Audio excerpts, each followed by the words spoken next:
What's going on, everybody? Just wanted to take a moment here to thank you guys for your continued support and tuning in to Throwback Thursday every single week right here on the Casa D18 Studios channel. We have gone through half a year of content so far from all of our different partners, Simple Man's Brand, J. Hebert Studios, NoDQ.com, the Jeff Meacham Network, and of course, stuff from the vault and the archives right here, the Casa D18 Studios. Continued bringing you guys stuff like the Indy Force podcast, the ATW View, Boy Rants, the NoDQ Review, Talk Wrestling, Dads on Wrestling, Renegade of Wrestling, etc. We've said goodbye to some shows. Hearty Conversation, unfortunately, didn't last long, both in real life or rehashing it. There was only a few episodes of that ever. I know that Double Down with Double A is about to start dwindling itself. I think there's only a couple episodes left of that. But I am just so appreciative of the support that you guys have been showing to me here at the Casa D18 Studios channel as we continue to bring you this retro content. I hope you guys will continue to tune in as we bring out some more classic content right here in the Throwback Thursday slot over the course of the next 26 weeks. And I hope you guys enjoy reliving these memories just as much as I enjoy presenting them to you. I'd like to take another moment here to just once again thank my partners in this venture and thank Aaron Rift over at NoDQ.com. Thank James Hebert at the J. Hebert Studio and FTW Productions. I'd like to thank Noah Foster over at the Simple Man brand. And of course, Jeff Meacham over at the Jeff Meacham Network. Thank you guys for allowing me to continue bringing my fans and my viewers this classic content of not just stuff of mine here on the Casa D18 Studios, but of your guys's as well. And I hope that you enjoy what is to follow here today on Throwback Thursday.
Now, preview time. So let's take a look at what's coming your way.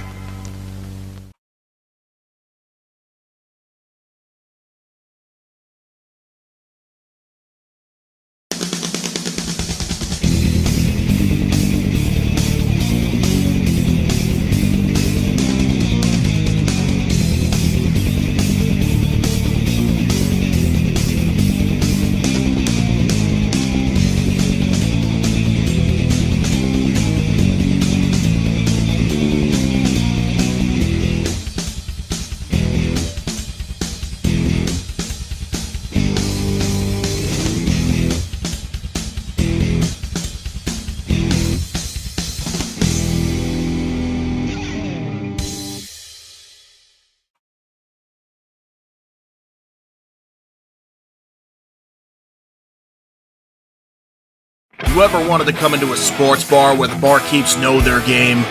Well, the Jeff Meacham Network, Multiverse of Media has got a production just for you. Sit down and relax as the stat boy and his partner break down the statistics in all things sports. Whether it's football, basketball, motorsports, baseball, hockey, soccer, professional wrestling, mixed martial arts, boxing, and much, much more. All are welcome. Your barkeeps here keep you up to date and in the know of everything going on in sports, while also having a pleasant conversation about it all. Your host and owner of the bar, Stat Boy Mike.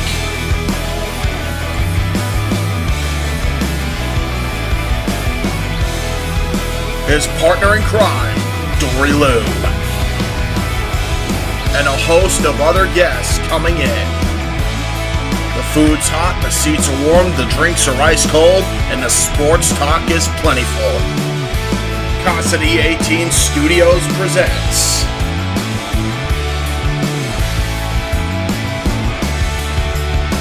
Stat Boy Sports Bar. Take a bar stool and enjoy the show.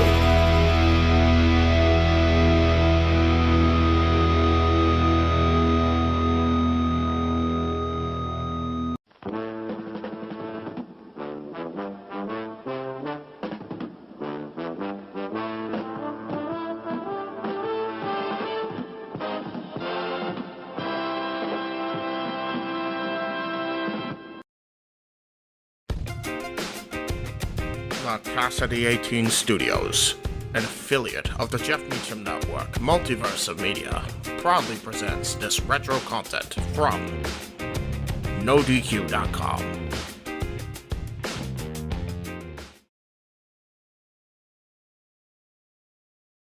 I am hot. I am hot. I am hot. I am I am a fat, lazy, out of shape, red-headed ginger motherfucker. Hot. First of all, I need to make an apology for the last show. I enjoyed interviewing Terry. I did. It was a lot of fun for me. We had a lot of outtakes that you didn't see on YouTube that Aaron was supposed to have put up. He may put up the audio portion of it sometime. But we had dogs barking, we had babies crying. It was a grand old time. And Terry and I had a good time doing the interview. But apparently a lot of you didn't like the interview, and for that I apologize. Terry's been out of the business for a long time now. She's obviously not interested in doing the business anymore or being involved with it anymore. So the next time I get a guest, I promise it'll be a current wrestling personality in some form or capacity in some way. So I apologize for that. If you guys didn't like the show, that's cool. And like I've said before, I don't care if you guys like the show, dislike the show, as long as you're watching the show. That's the important thing. But if you dislike it, why do you watch it? That's kind of stupid. On to your questions. Okay, this is from the man. Do you think Jeff Hardy has learned his lesson on doing drugs, and do you think he'll get another shot at the WWE or World Championships? Yes, I do. I think he has learned his lesson. He screwed up twice now, one more time, and he's fired. It's a shame that it's had to come to this for Jeff Hardy to be in that deep of trouble, where if he gets suspended one more time, he gets fired. That'll be a tremendous loss to WWE and to the fans. But hopefully, and I think he has, Jeff has learned his lesson. That way he can go on entertaining the fans as Intercontinental Champion when he wins that title back, and possibly as World Champion one day, now that the world title's back on Raw. Speaking of that, let me close out the show. I didn't mention CM Punk winning the World Championship on the last show because, as I mentioned, the Terry interview was taped 2 weeks ago. CM Punk won the title last week. I think it's great. I am very happy that CM Punk is finally a WWE World Champion. It's a long time coming. He's been one of the best indie standouts in the world. He was a tremendous talent in Ring of Honor, tremendous talent in TNA, and he deserves a shot with the WWE Championship or the World Championship. He has the World Championship. Hopefully they'll give him a long reign and they won't be like the first Money in the Bank winner Edge, where he reigns for 3 weeks and then gets shafted out of the championship, or says, well, he was a transitional champion. By the way, Edge was never a transitional champion. because it went right back to Cena. It wasn't like he was transitioning for somebody else. It went right back to Cena. So I don't know what you would call that. It wasn't really transitional. It was just kind of like there. I don't know. This is from DOC Mike. Hey Jeff, my name is Mike and I'm from West Virginia. I've been watching your shows for like 3 months now. Big fan. Anyways, I was wondering what your opinion on the whole John Cena and Mickie James couple angle is. I'm a huge Mickie James fan. See my page. He's got a lot of Mickie James stuff on his page. And I was also wondering if they are a real couple in real life, because I heard they are. I thought John Cena had a wife and Mickie was supposedly seeing Cody Rhodes. Hit me up, Jeff. Thanks. Keep up the good work, Mike. From what I understand, John and Mickie really are together. That's what I hear. I don't know how much truth there is to that, but that's what I understand. John did have a girlfriend, very hot girlfriend. We all saw her on NoDQ.com and various MySpace pages, but she was pretty hot. But I think Mickey's hotter, and Mickie was engaged to Kenny Dykstra, Ken Doan, formerly Kenny of the Spirit Squad, for a number of years, but they recently broke up, and apparently her and Cena are together now, so we'll have to see what happens. But I'm pretty sure they are together in real life, but I don't know, next time you see him, ask him. Jared, if you could take one TNA superstar to face one WWE superstar, who would you choose and why? How times have I done this? We did it on XMV, we did it on RSI, we've done it on this show. AJ Styles from TNA. And CM Punk from WWE. I'm sure we saw AJ and Punk in TNA at one point, but Punk is the world champion on Raw, and he'd make a great pairing with AJ. That's what I want to see, Punk and AJ. That's my answer. That's going to be my answer for a while. CM Punk, AJ Styles. The dream match. WWE versus TNA. That's what I want to see. That's very loud. That was cool. It's from Jerry. Jerry. Sorry, watch Jeff Dunham. First off, congrats on the child. I've seen ECW recently, and I was surprised to see they used Matt Sydal, who happens to be my favorite independent wrestler. Where do you think Matt Sydal will end up, and do you think WWE will use him the right way? For those of you that aren't informed, Matt Sydal is Evan Bourne. I believe I talked about Matt Sydal on a recent show, but I'll go ahead and talk about him again. Matt Sydal is a great independent talent. He was on Wrestling Society X. He was the boyfriend, the on-screen pair with Lizzie Valentine. They were a great team. But I think Matt's mic skills leave a little to be desired, which is why they paired him with Lizzie. Lizzie's really good on the mic.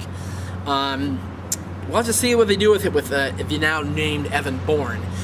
He's a great cruiserweight style athlete. He's a great high flyer, acrobatic. He's very, very gifted in the ring.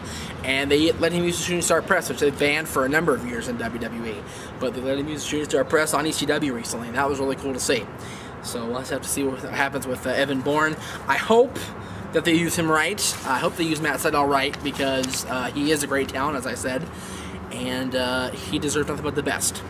This is from Richard. Whatever happened to former WCW Cruiserweight Blitzkrieg? The only thing I've heard was that he handed down his mask to Jack Evans.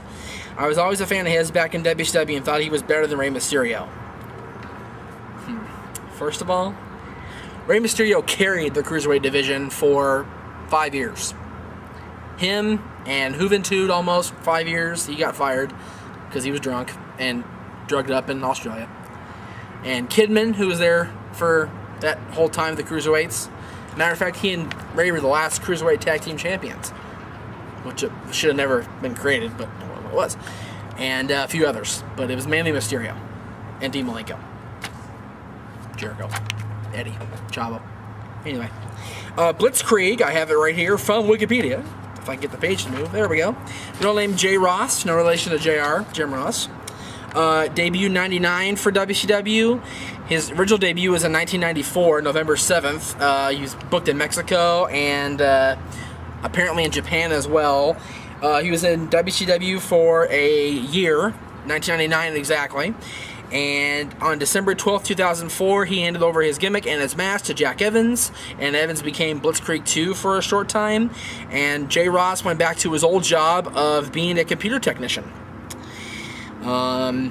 He made more money doing a computer technician than he did working for WCW, believe it or not. So that's why he went back. He did win the East Coast Pro Wrestling Night Heavyweight and Tag Team Championships in his time in wrestling, but that was it. He was also the Wrestling Observer Rookie of the Year.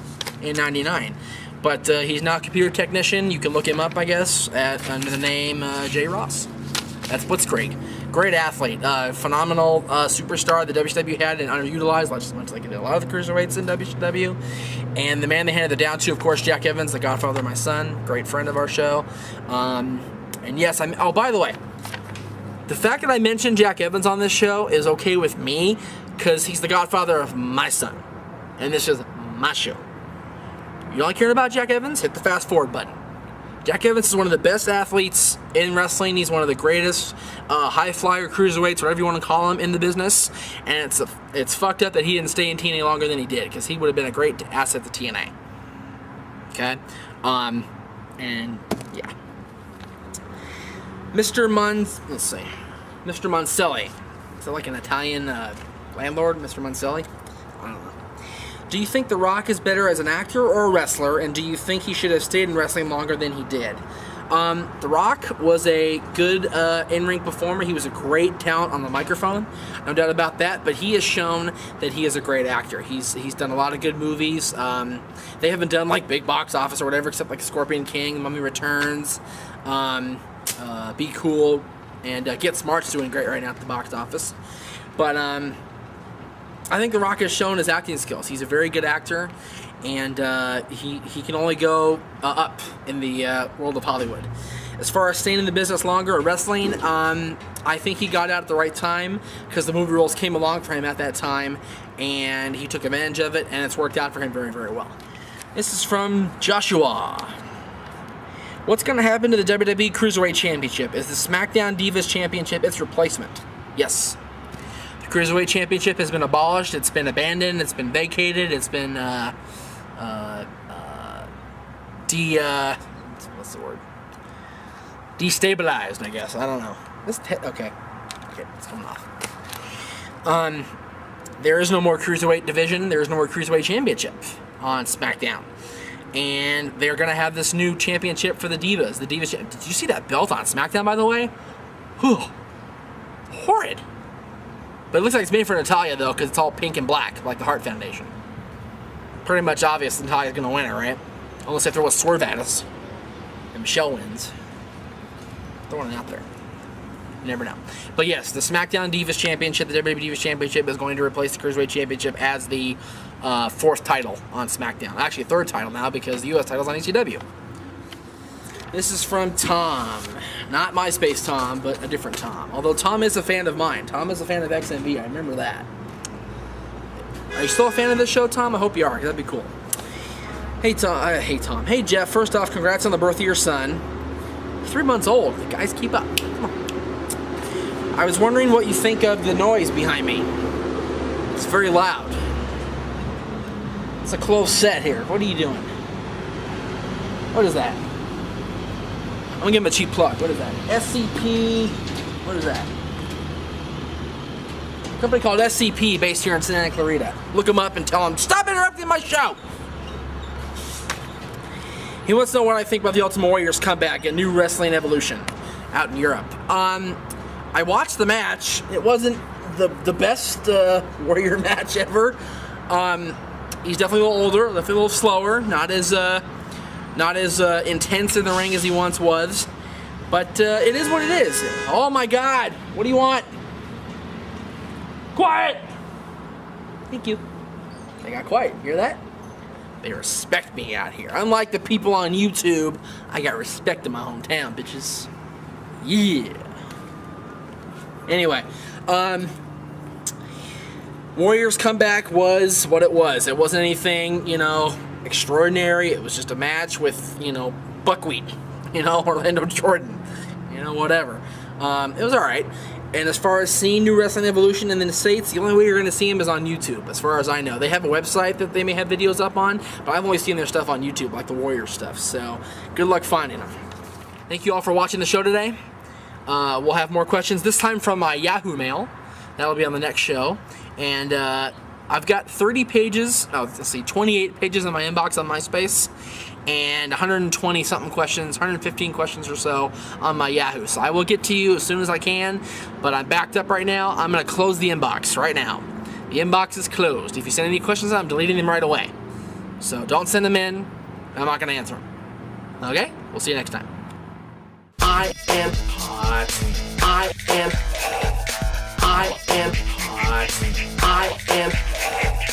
I am a fat, lazy, out of shape, red-headed ginger motherfucker.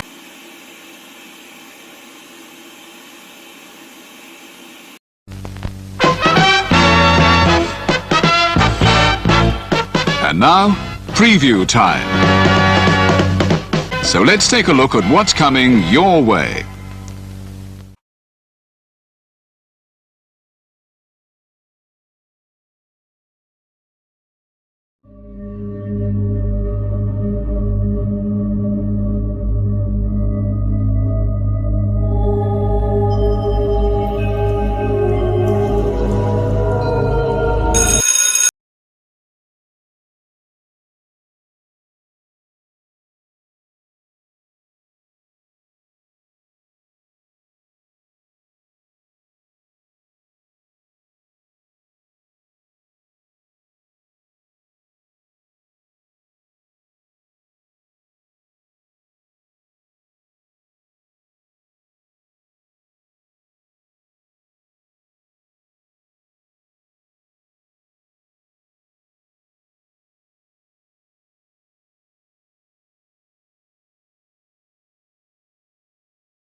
The Casa D18 Studios, an affiliate of the Jeff Meacham Network, Multiverse of Media, proudly presents this retro content from the Casa D18 Studios.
Welcome, ladies and gentlemen, to episode 27 of the Renegade of Wrestling. I am your host, JJ Williams.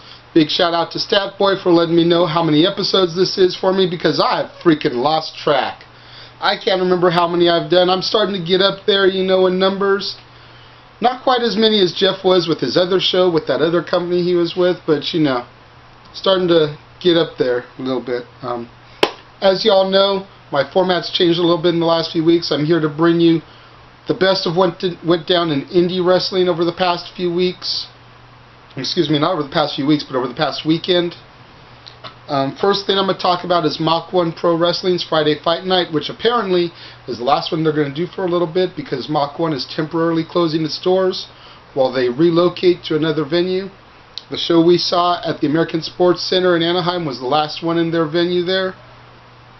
Not really sure as of yet where they're moving to, but hopefully this means bigger and better things for Mach 1 Wrestling. Hopefully they'll even be able to bring in more people to the venue at this new place, because you couldn't really fit a whole lot of people into that sardine can that they called an arena in Anaheim, but it was home. Ridiculously big over Eric Cross and Johnny Suave, team that Statboy talked about a little bit on his episode this week. Big shout out to Cross and Suave for doing their thing against Biggie Big and Ridiculoso. Kind of bummed about Cross and Suave having to do the job there, but you know, a valiant effort by an awesome tag team. Like Statboy said, possibly one of the greatest tag teams on the indie scene right now. I definitely would put Cross and Suave up in the rankings along with Rock Nest Monsters, The Dynasty, who else do I want to throw in there? Natural Selection, The Tribe. Cross and Suave have what it takes to be on NWA Hollywood, and only time will tell if Mr. Marquez will throw them on there or not. Sean Ricker over Mikey O'Shea. Another one. This is a situation like Statboy was talking about with our boy Mikey. You know, he's a good friend of Jeff's, starting to become a good friend of mine, and we love seeing him. We popped for him because this was the second week in a row back at Mach 1 after about a 4 or 5 month absence. And so my whole section was just exploding for Mikey being back, but he was supposed to work heel, but I could see on his face that he was trying not to smile for all the love that he was getting. But as a heel, you know, he had to kind of give that dirty look at us like, why are you cheering me? You're supposed to boo me.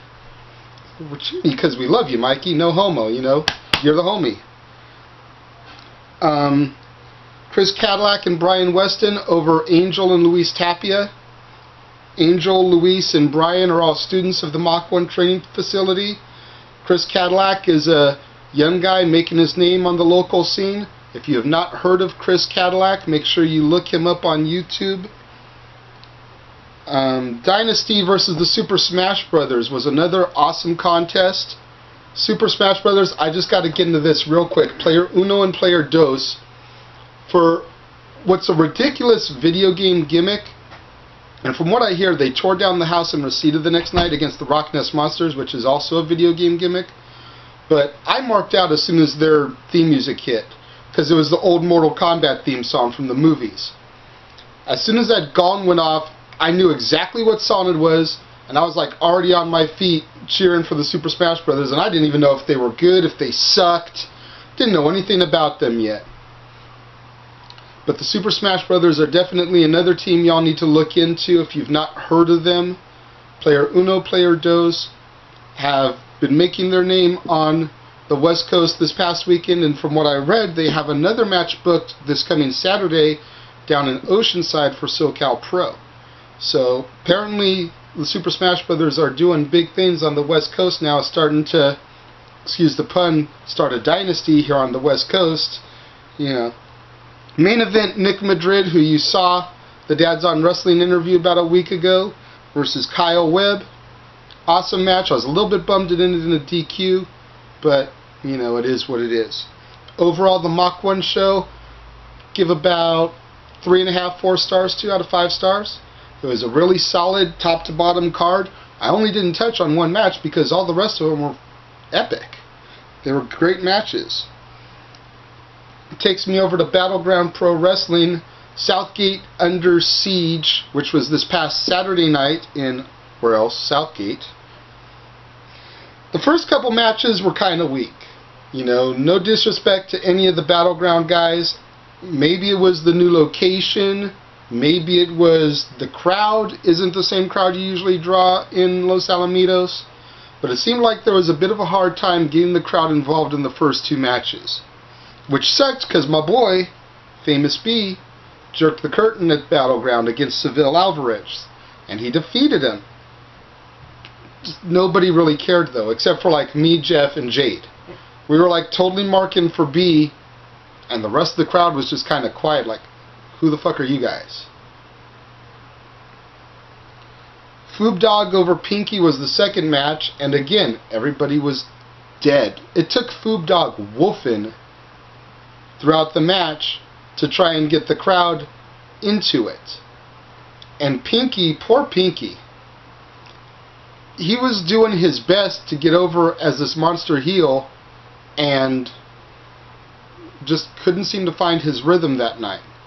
Again, maybe it was the new location, maybe it was the crowd the location brought in, but those two matches just kind of fell flat.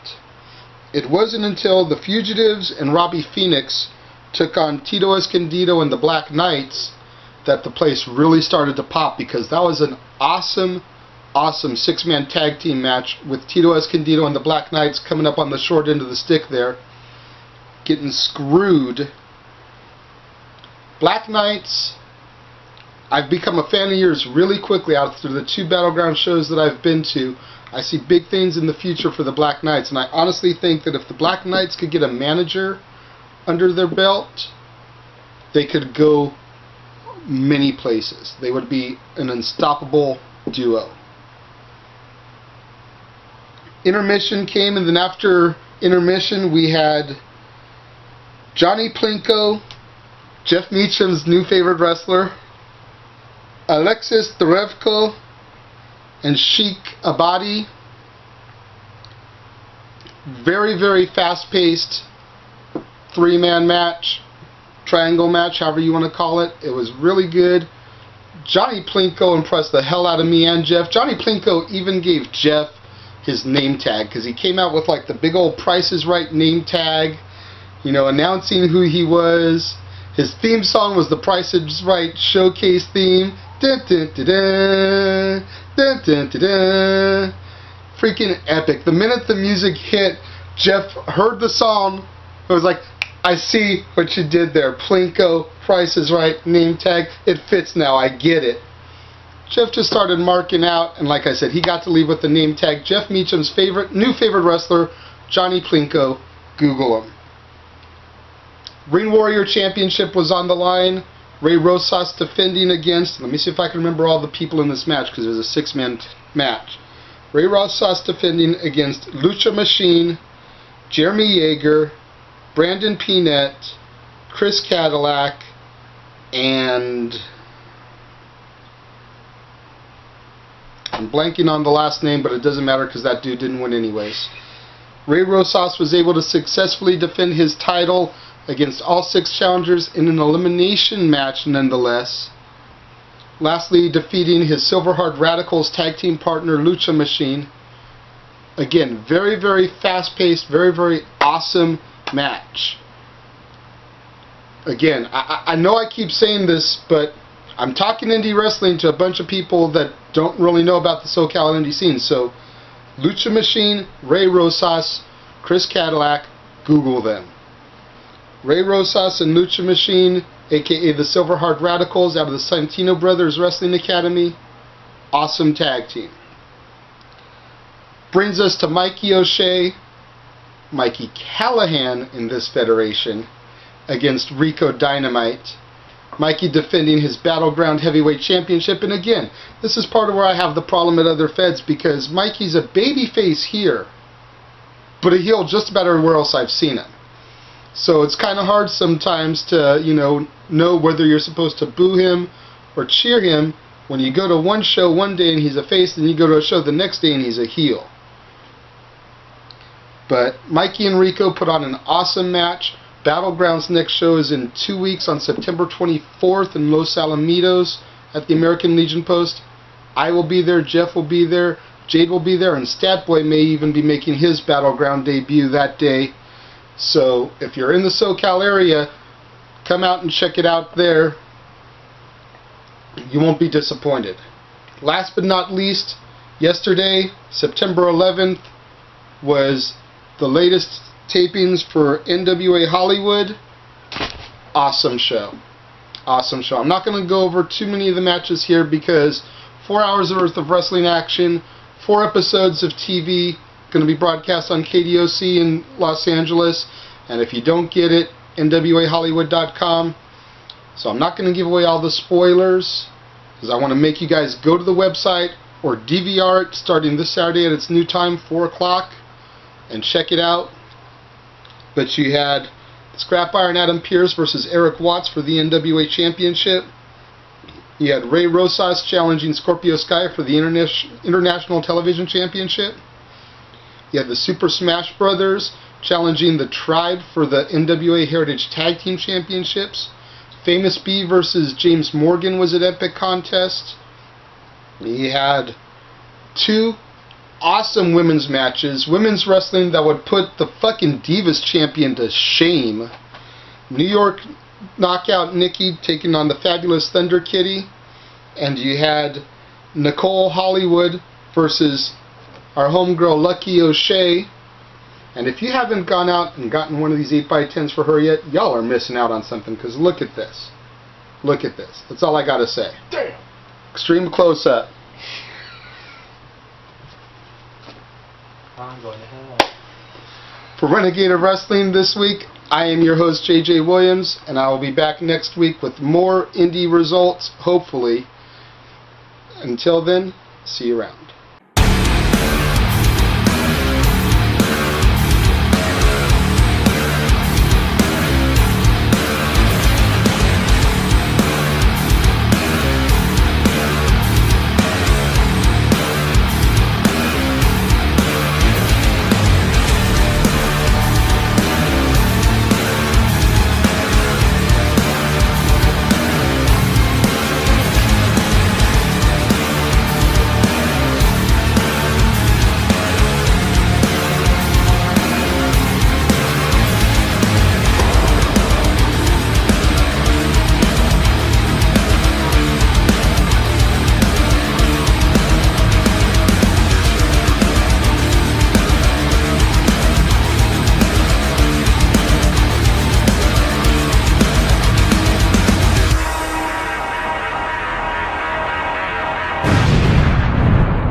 And now, preview time. So let's take a look at what's coming your way.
Scan the QR codes to see what's upcoming for FTW Productions and what's available on demand right now.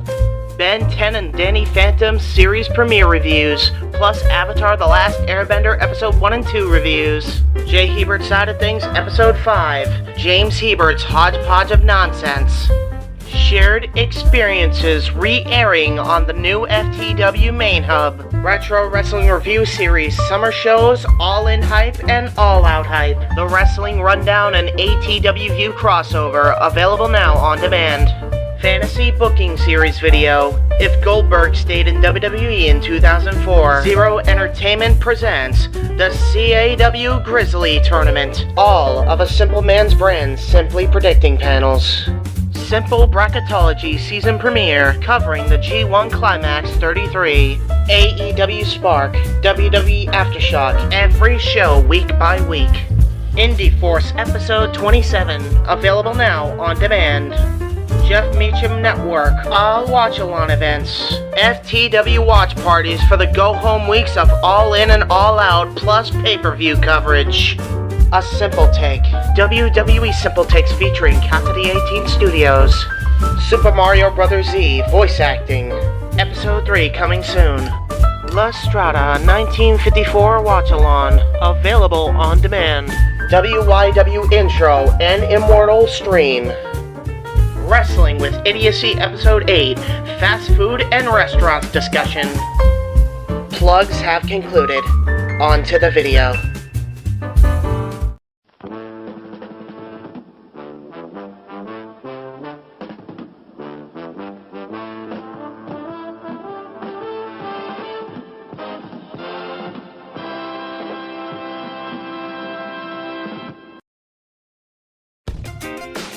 The Casa D18 Studios, an affiliate of the Jeff Meacham Network, Multiverse of Media, proudly presents this retro content from the Casa D18 Studios.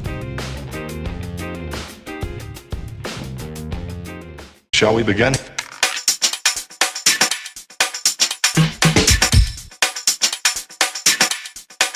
Let's begin now.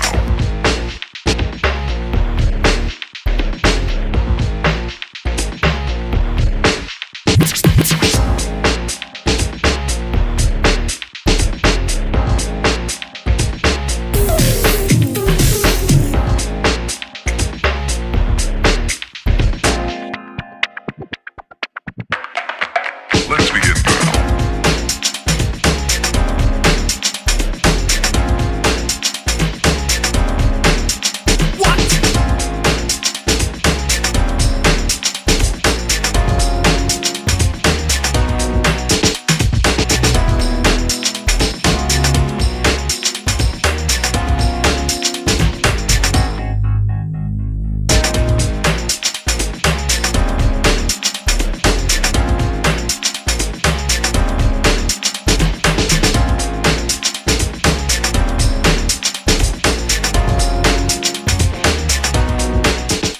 Hello, YouTube land, and welcome to episode number 17? 17 of Double Down with Double A. I am, of course, your host, Double A, along with The Renegade of Wrestling, J.J. Williams. Of course, you already knew that one. I know that's a Lady Killer's line, but It's the Lady Killerism. they already know who you are, shit. Of course they do. Well, anyway, If they don't know who I am, then they're not subscribed to the channel. Yeah, they're living under a rock or some shit. Rock. I like that different. Well, anyways, this is our Royal Rumble Results show. I did not see the pre-show match, so you wanna? Honestly, I missed most of it too because I was making my famous Velveeta chili dip for consumption during the actual pay-per-view card.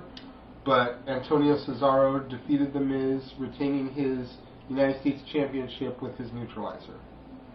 Okay. And I walked in just in time to catch a curtain jerk. Yes.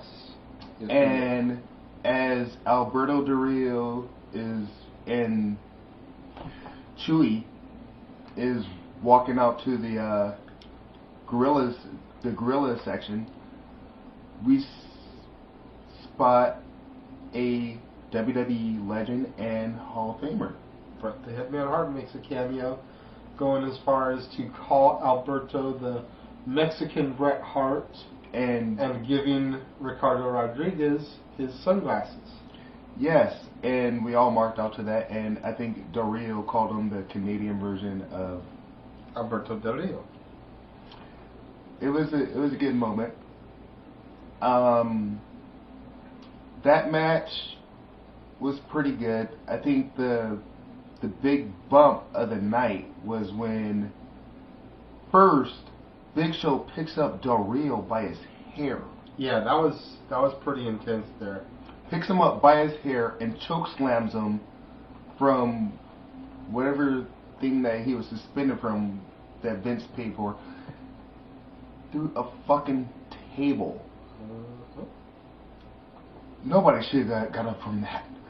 I don't care who in the fuck you are. This is very true. But Big Show, you know, I don't know. I mean, I think this may have been punishment, if you will, to Big Show for not coming to terms on his contract before, you know, they had to take the belt off him in the first place. It was like, well, you kind of forced our hand, made us take the belt off of you. We're not going to reward you and give it right back to you. You need to do work some time again and earn it. You need to work your way back through the ranks. Okay, I get it. But yeah, that was pretty intense. Out of a 5-star, I give that one 3.5 to 4 stars. I don't know if I'd grade it that high. It was a decent match, but I'd give it about a 2.5, 3 stars. Yeah, and they ended the match the same way John Cena ended his match with Batista, I believe. Yes. Chewy, Ricardo Rodriguez duct taped the Big Show's feet to the rope as Alberto had him in the cross arm breaker. And that was that. Big Show wasn't able to stand. Yeah. They had to come up with something different based off of what they did on SmackDown a couple weeks ago. They couldn't have a similar finish. Yeah, you know, so they then stole a page out of the Cena playbook. Then we would have been watching WCW all over again. Oops, too soon? Never too soon. This is Casa D18 Studios. It is never too soon. On that, we're going to go to the next match, which was... Tag team titles on the line. Team Hell No successfully defending their straps against the Rhodes Scholars. And I called that one.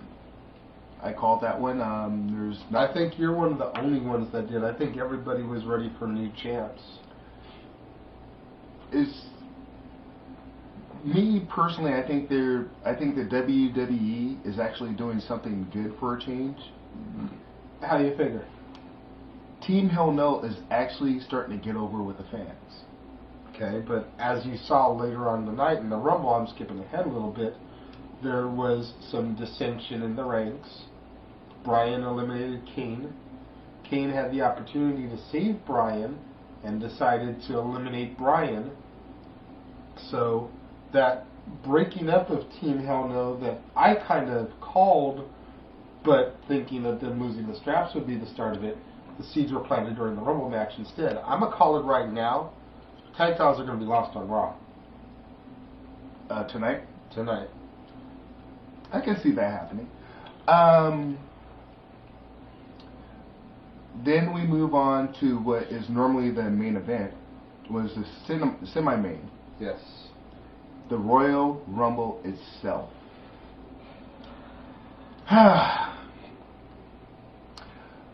Before we get into the whole Cena again winning the Rumble and people actually cheering Cena winning because it meant Ryback didn't win, let's get to some of the participants because we actually had some surprises. Yes, we did. That totally blindsided us because we'd been hearing internet rumors about Shelton Benjamin and Carlito being confirmed to be in the Rumble. It was announced on In the Rants prediction show, cited from the Wrestling News Source website, who got their information from PWI.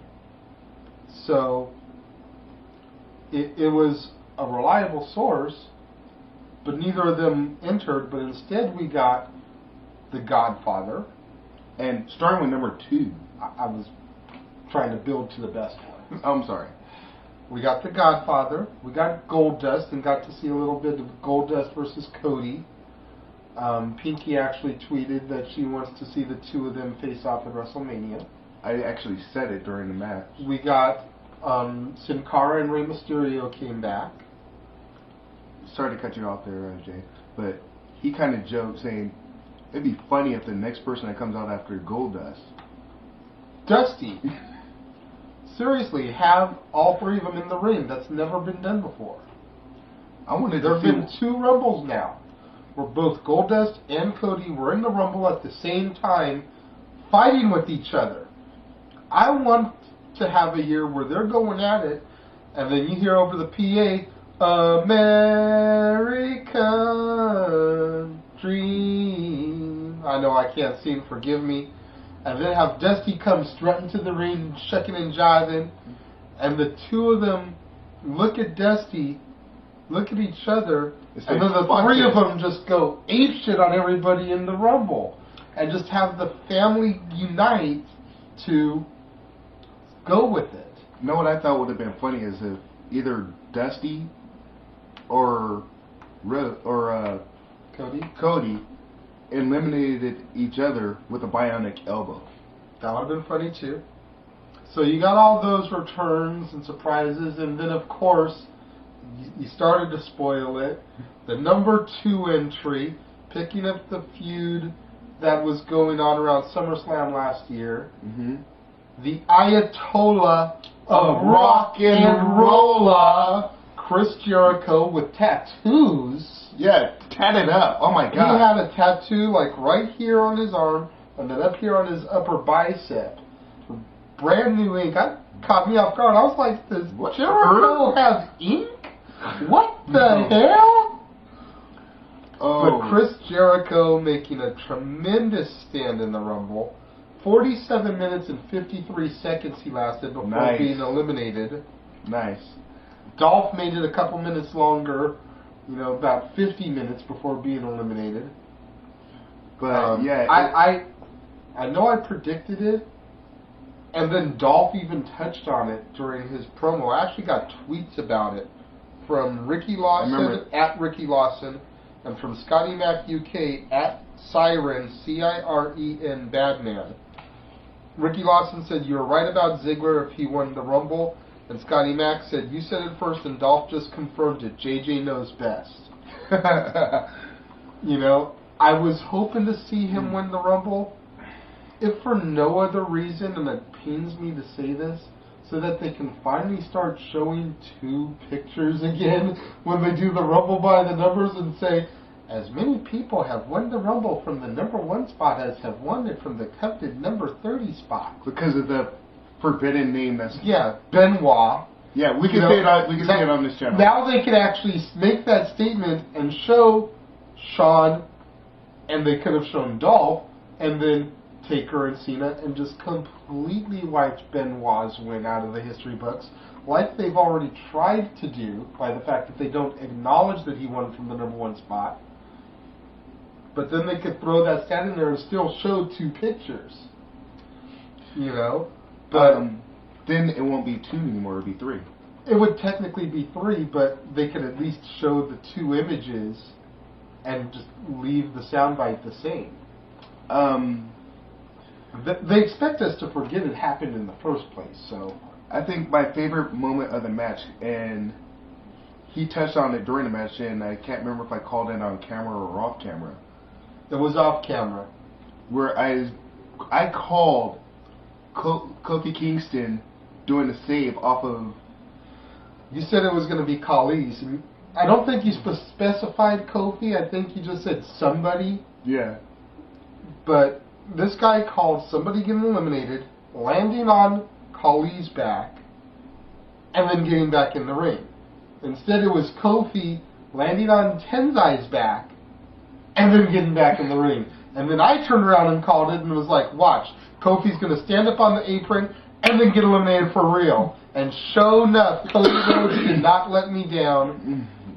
Oh my God, that was beautiful. But the whole scenario leading up to it was hilarious. Yeah. Because he's standing on top of the announce table. He's like, "Oh fuck, what I do? I can't leap this far." Kofi, why didn't you just jump onto the guardrail and then run around on the guardrail a la Jeff Hardy and then jump onto the ring Because he step? doesn't do coke.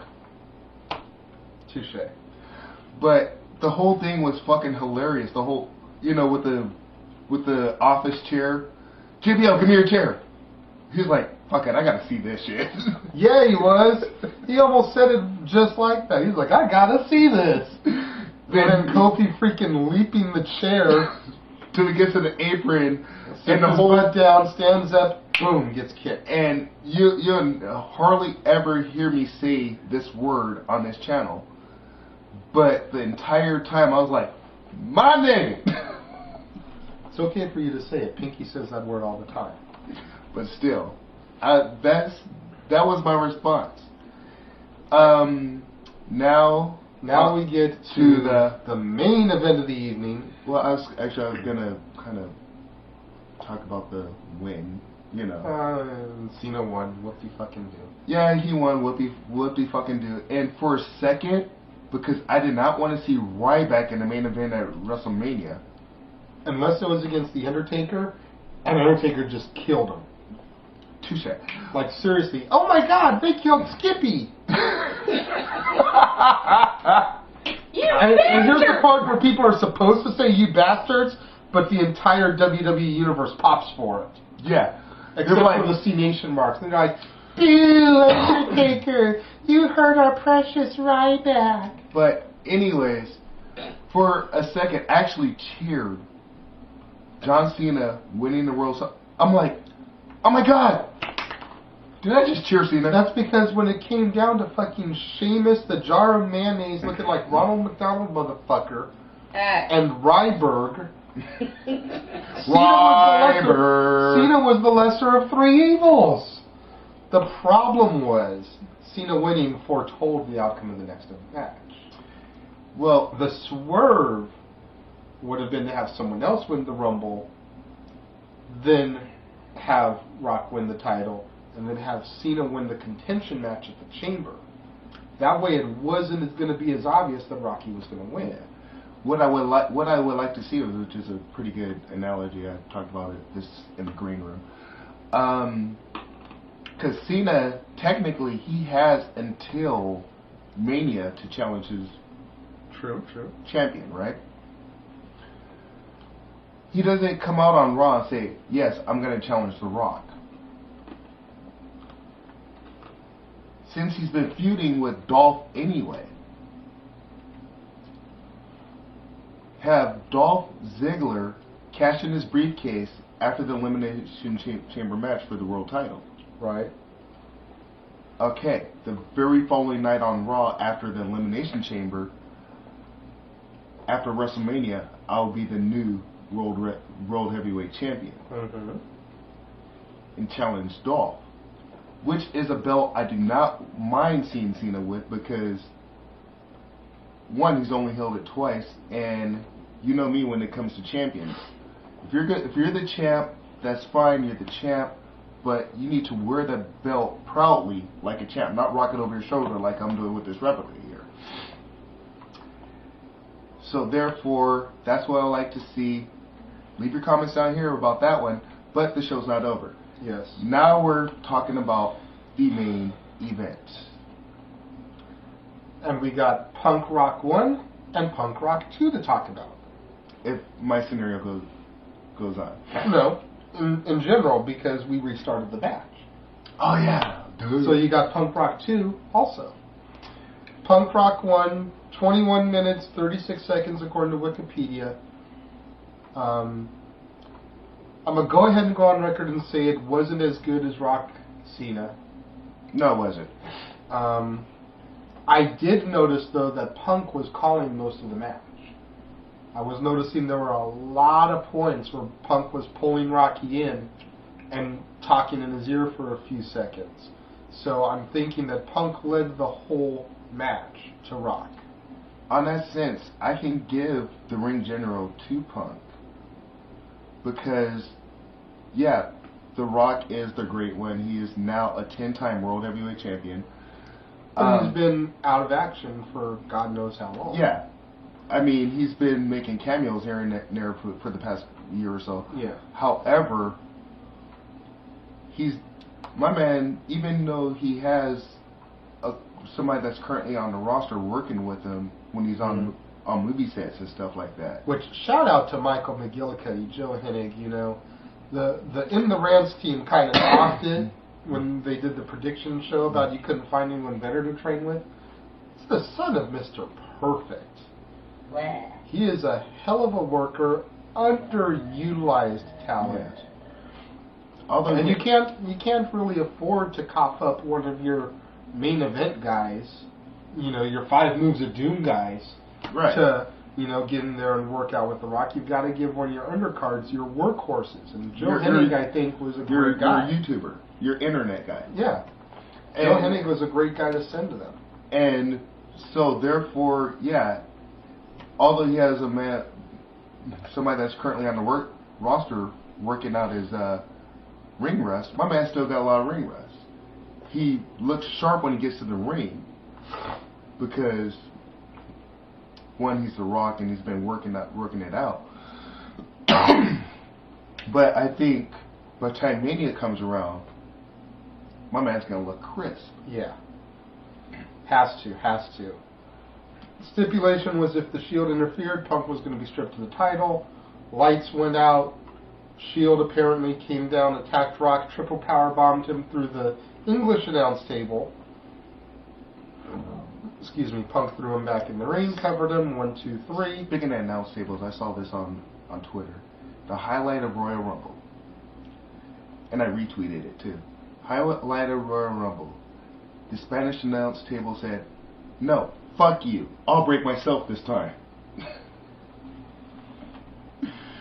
Triple powerbomb to the English announce table, threw him back in the ring, 1, 2, 3.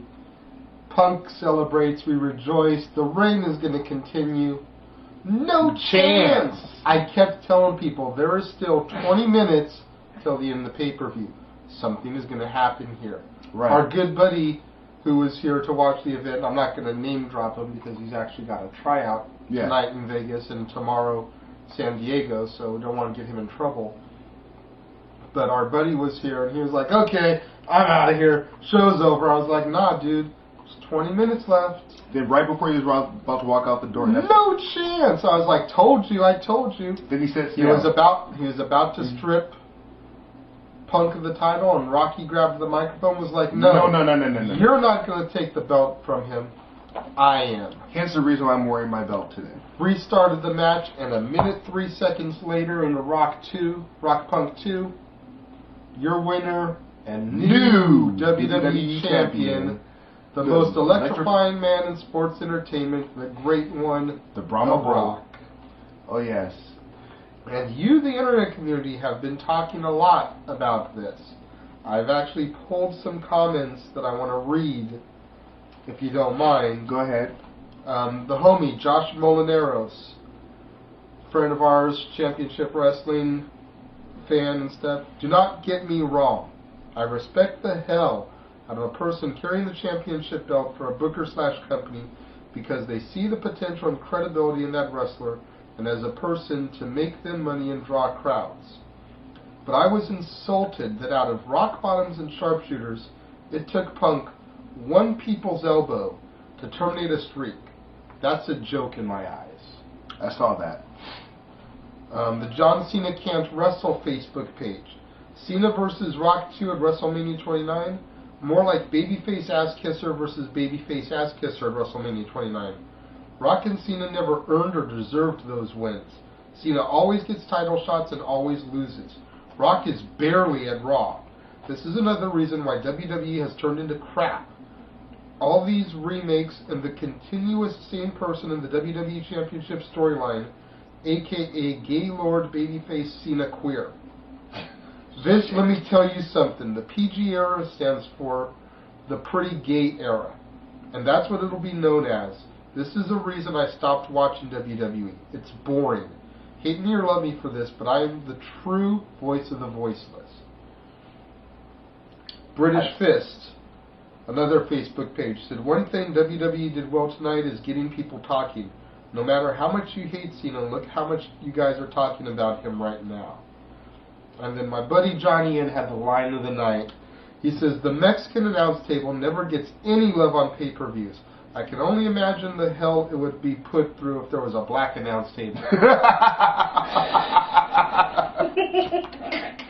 Holy shit. Johnny N, big ups to you, big homie. That was comedy gold. That was awesome. Johnny N, I give you the Cena salute. So anyways, is that it? That's it for my little one-liners and quotes and everything. Okay, that's about it for right now. Thank you for viewing us. I do want to say this. I'm curious to see what's going to happen with The Rock going into Chamber as champion. There's a good amount of Raws to build up to the Chamber. Is Rocky going to defend the belt in the Chamber? Is going to have a one-on-one match? Is Punk going to get his rematch? You know, I said it on the prediction show, I think. Punk gets his rematch clause. If he decides to cash in his rematch clause at Mania, when Cena cashes in his title shot against The Rock, we could have The Rock versus Punk versus Cena. True. The two men that The Rock beat in his one-on-one matches since he came back, fighting for their one-up and being able to beat The Rock, and not only say they beat The Rock for the strap.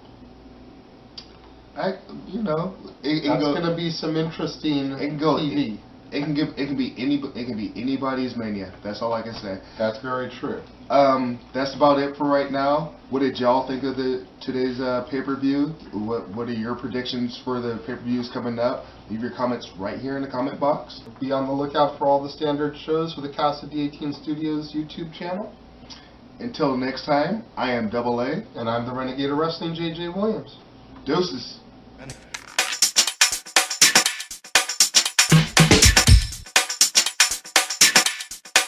Let's begin now.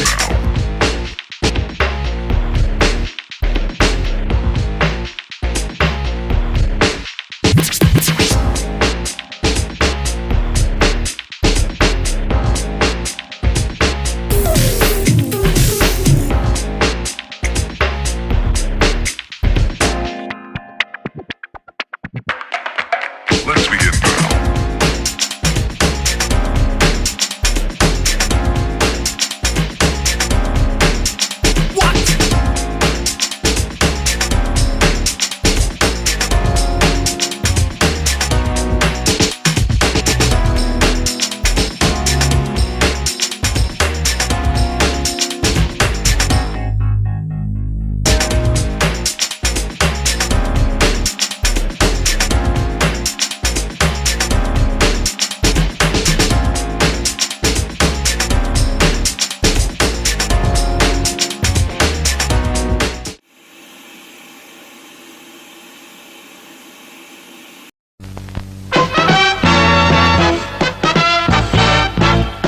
And now, preview time. So let's take a look at what's coming your way.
The Casa D18 Studios, an affiliate of the Jeff Meacham Network, Multiverse of Media, proudly presents this retro content from NoDQ.com.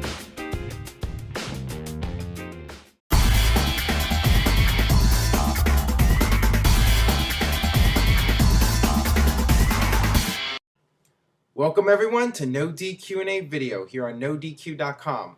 I would like to thank each and every one of you, the NoD crew, for checking out the show, subscribing, leaving feedback. You guys are awesome. With that being said, let's get right down to your questions. What did you think about Impact Wrestling this week, and will Ric Flair ever retire? Impact was a mixed bag for me this week. I wasn't crazy about the Ric Flair versus Sting match. In fact, the whole situation with Flair, Hogan, and Sting, when I saw them backstage, the thought going through my head was, wow, these guys were old 11 years ago. The whole thing to me, to put it in one word, was sad. That's the only way I can describe it. It was just sad. As far as Ric Flair retiring, as he says, he will never retire. And my guess is that he will probably die before he retires, and that's really sad to say. But as long as he's getting paid, he's just gonna keep going until he can't go anymore. Although there was something I did like on Impact, so stop the presses. I'm actually saying something positive about TNA. I really enjoyed the whole segment with Bobby Roode and Fortune. I liked the fact that they all put him over, and then Kurt Angle came out and said, all you guys are going to wrestle Bobby Roode, and if you beat him, you can be at the top of the line for the title shot. So I thought that was really well done. Something TNA did really well for a change. So there you go. We'll see where it goes in the next several weeks. But yeah, I mean, Kurt Angle versus Bobby Roode looking good for Bound for Glory. I'm glad Bobby Roode is finally getting his big shot. He definitely deserves it. Do you think the CM Punk match at Money in the Bank deserved 5 stars? Absolutely. That match went flawless. It was all the stars aligned for that match. You had the tremendous crowd heat, the whole story of CM Punk coming into Chicago, his contract about to expire. Just everything about it worked to perfection. And the ending was perfect. CM Punk winning, taking the belt with him. Just they caught lightning in a bottle with that whole match, and it's something they might not be able to create again anytime soon. But yeah, I would definitely give that 5 stars. That was a match that people are going to remember for years and years to come. What do you think of the Bully Ray push over the past few months? I think his promos since he's been an Immortal are awful. How can TNA think it's a good idea to give so much airtime to a guy of his age whose best days are likely behind him? Well, I mean, on one hand, the whole Team 3D thing was stale. Those guys were a tag team for so long, and it just got boring. So, it is good that they're splitting the two off and letting them do their own thing. But on the other hand, Team 3D is where they're at their best. I don't really think either guy is best as a singles wrestler. And yeah, they're getting up there. So I'm not really crazy about Bully Ray getting this huge push. I mean, he's good on the mic, but I don't know. It's just, I'd like to see some new guys in the mix. I think he should be putting people over, not being the top guy and getting the wins over the younger guys. That's just my opinion. Hey Aaron, I was at the past Royal Rumble and loved the returns of Booker T and Diesel. I was just wondering, what are your top 5 favorite WWE returns debuts? My all-time favorite was Scott Steiner at Survivor Series in the Garden. Give me the fucking mic. That was awesome. Definitely Scott Steiner. Chris Jericho has to be at the top of the list. His debut in 1999, his return in 2007, Hulk Hogan's return, the NWO coming out. Just there's so many great returns that stand out to me, and those would be at the top of the list right there. What moments in wrestling made you cry, and not from laughter? I remember tearing up when Owen died, Ric Flair's WWE retirement, and HBK lost to Taker. Was amazing. And I do know I wasn't the only one. Also teared up during Edge's retirement. Well, Flair's was definitely emotional because you really thought he was going to retire, but of course he didn't. As far as Shawn Michaels goes, I actually didn't get that emotional because I figured this guy's probably going to wrestle again. And the ironic thing is that, well, Flair ended up wrestling again. Michaels is probably not going to wrestle again. So that was the ultimate irony right there. It's just the problem is that so many guys have had these false retirements that it's hard to believe it. But going back to your question, yeah, Owens was a really sad moment. Eddie Guerrero was just shocking, One moment that made me cry as a storyline, actually, was when I was a kid with Randy Savage and Elizabeth getting back together at WrestleMania 7. That was definitely a tearjerker moment right there. It's still sad watching it, that song. Whenever I get teary-eyed just thinking about it. Hey, Aaron, what do you think of the Gilbert character? It was hilarious. It was really funny, and it actually made WCW look really second-rate. Sometimes when WWE or WCW TNA, they do these skits parodying the competition, it ends up making them look bad, not the competition. But in this case, it made Goldberg look really goofy. Him coming out with the piped chants and the goofy pyro and making the goofy faces. It was really well done. And Dwayne Gill did a great job with it. Hey, Aaron, what are your thoughts on Jeff Hardy pleading guilty to drug charges? Well, pleading guilty was better than him going to trial and risking going to jail for 5 or 6 years. So, he did the right thing, and luckily for him, his lawyer was able to work some things out so Hardy can still perform as a professional wrestler. He can still travel. He can still go internationally, but at this point, that could be a problem for him. But at least he'll be able to continue working for TNA or whatever wrestling promotion that he wants to. Hey Aaron, I was wondering, what was your favorite Rock gimmick? Mine would have to be from 2003 when he wore the leather vest and pants. It was funny watching him make fun of guys like Hurricane, Hulk Hogan, Steve Austin, and Goldberg. Yeah, that gimmick was really awesome. But my all-time favorite Rock gimmick would be around 1998, 1999, when he would wear the $500 shirts and the sunglasses, and he had the sideburns. He was very surly. He wasn't like really over the top. Like, he always made those stern faces. But the thing I didn't like about, like, the 2002 Rock was that he would be just too crazy. He'd be like he acted like he had, like, 10 cups of coffee. He was so crazy and over the top. I mean, it was extremely entertaining, but I liked when Rock was a little bit more subdued back in 1998, 1999. That was my favorite Rock. So I was watching the Horseman parody by the NWO back in WCW, and I realized that the man Kevin Nash was charismatic. So the question is, can a person lose his wrestling ability with age, but how can he lose his charisma? Well, I think it's just getting older. Kevin Nash, when you get up there, you forget things more often. It's harder to cut a promo or whatever. I just think it's age with Kevin Nash, quite frankly. Opinion on Kurt Angle versus Taz feud. Awesome way to debut Taz. Royal Rumble 2000 was just great. Taz came in there in Madison Square Garden. Everyone knew who he was. And then the next night in Philadelphia, he came out and choked out Kurt Angle, and the crowd just erupted in ECW chants. So Taz, going back to that question earlier about the best debuts, Taz was definitely one of them. Just great stuff. Unfortunately, he kind of fizzled out in the months following that.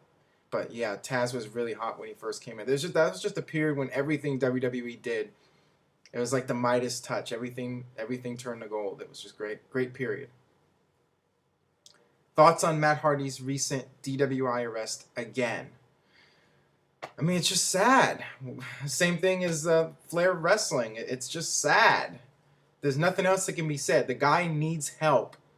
And before others can help him, he needs to help himself. That's just the way it is. All right, that about wraps it up for NoDQ&A video here on NoDQ.com. Please leave a comment, youtube.com/NoDQCAW. My question for you guys is, who do you think will win? What are your predictions for Night of Champions this Sunday? Who's winning a WWE title match? Is it John Cena, Alberto Del Rio? What about Kevin Nash? Is he going to appear? What do you guys think? Let me know, and we'll see you next time.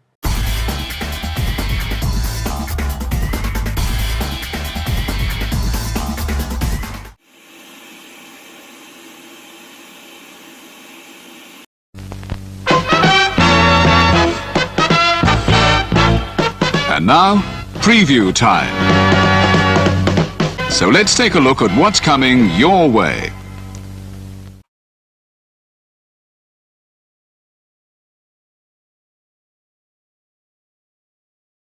Whoever wanted to come into a sports bar where the barkeeps know their game?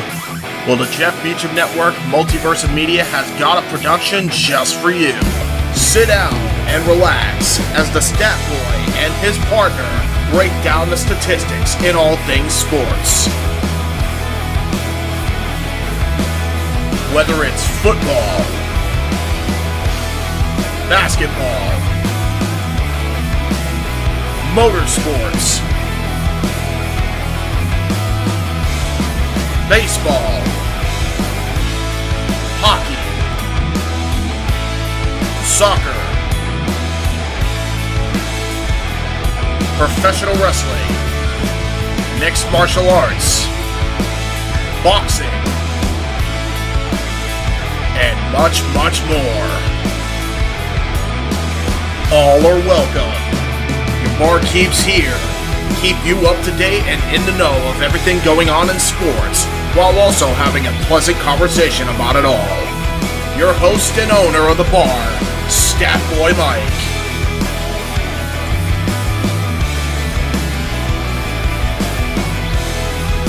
His partner in crime, Dory Lou. And a host of other guests coming in. The food's hot, the seats are warm, the drinks are ice cold, and the sports talk is plentiful. Casa D18 Studios presents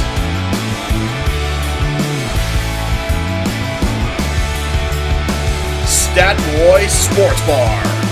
Take a bar stool and enjoy the show.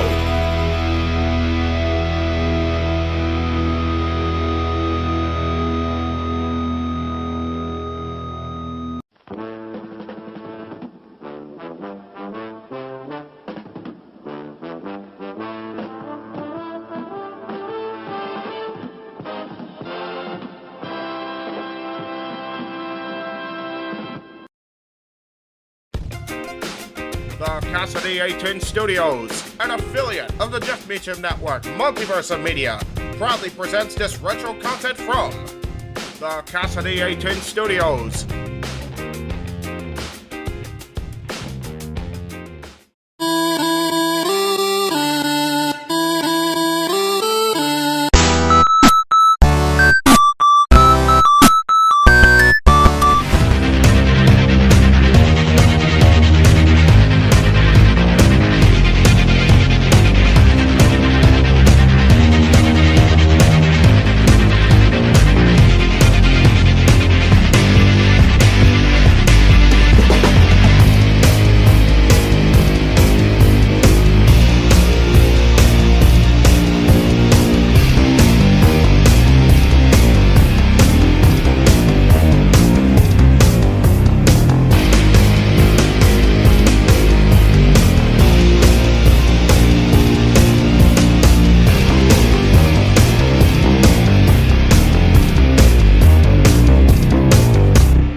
Episode 27 of Stat Boy Rants, and as always, this rant is Stat Boy approved. On this episode, we're going to talk about some wrestling, some independent wrestling, a wrestling organization called BPW, Battleground Pro Wrestling. They do their shows at the Los Alamitos American Legion Hall on the corner of off of Walnut and Catella. There you go. The backstory is Casa D18 has been trying to get me to go to these shows forever and a day, but for some odd reason, BPW decides to book their shows the same day as UFC pay-per-views.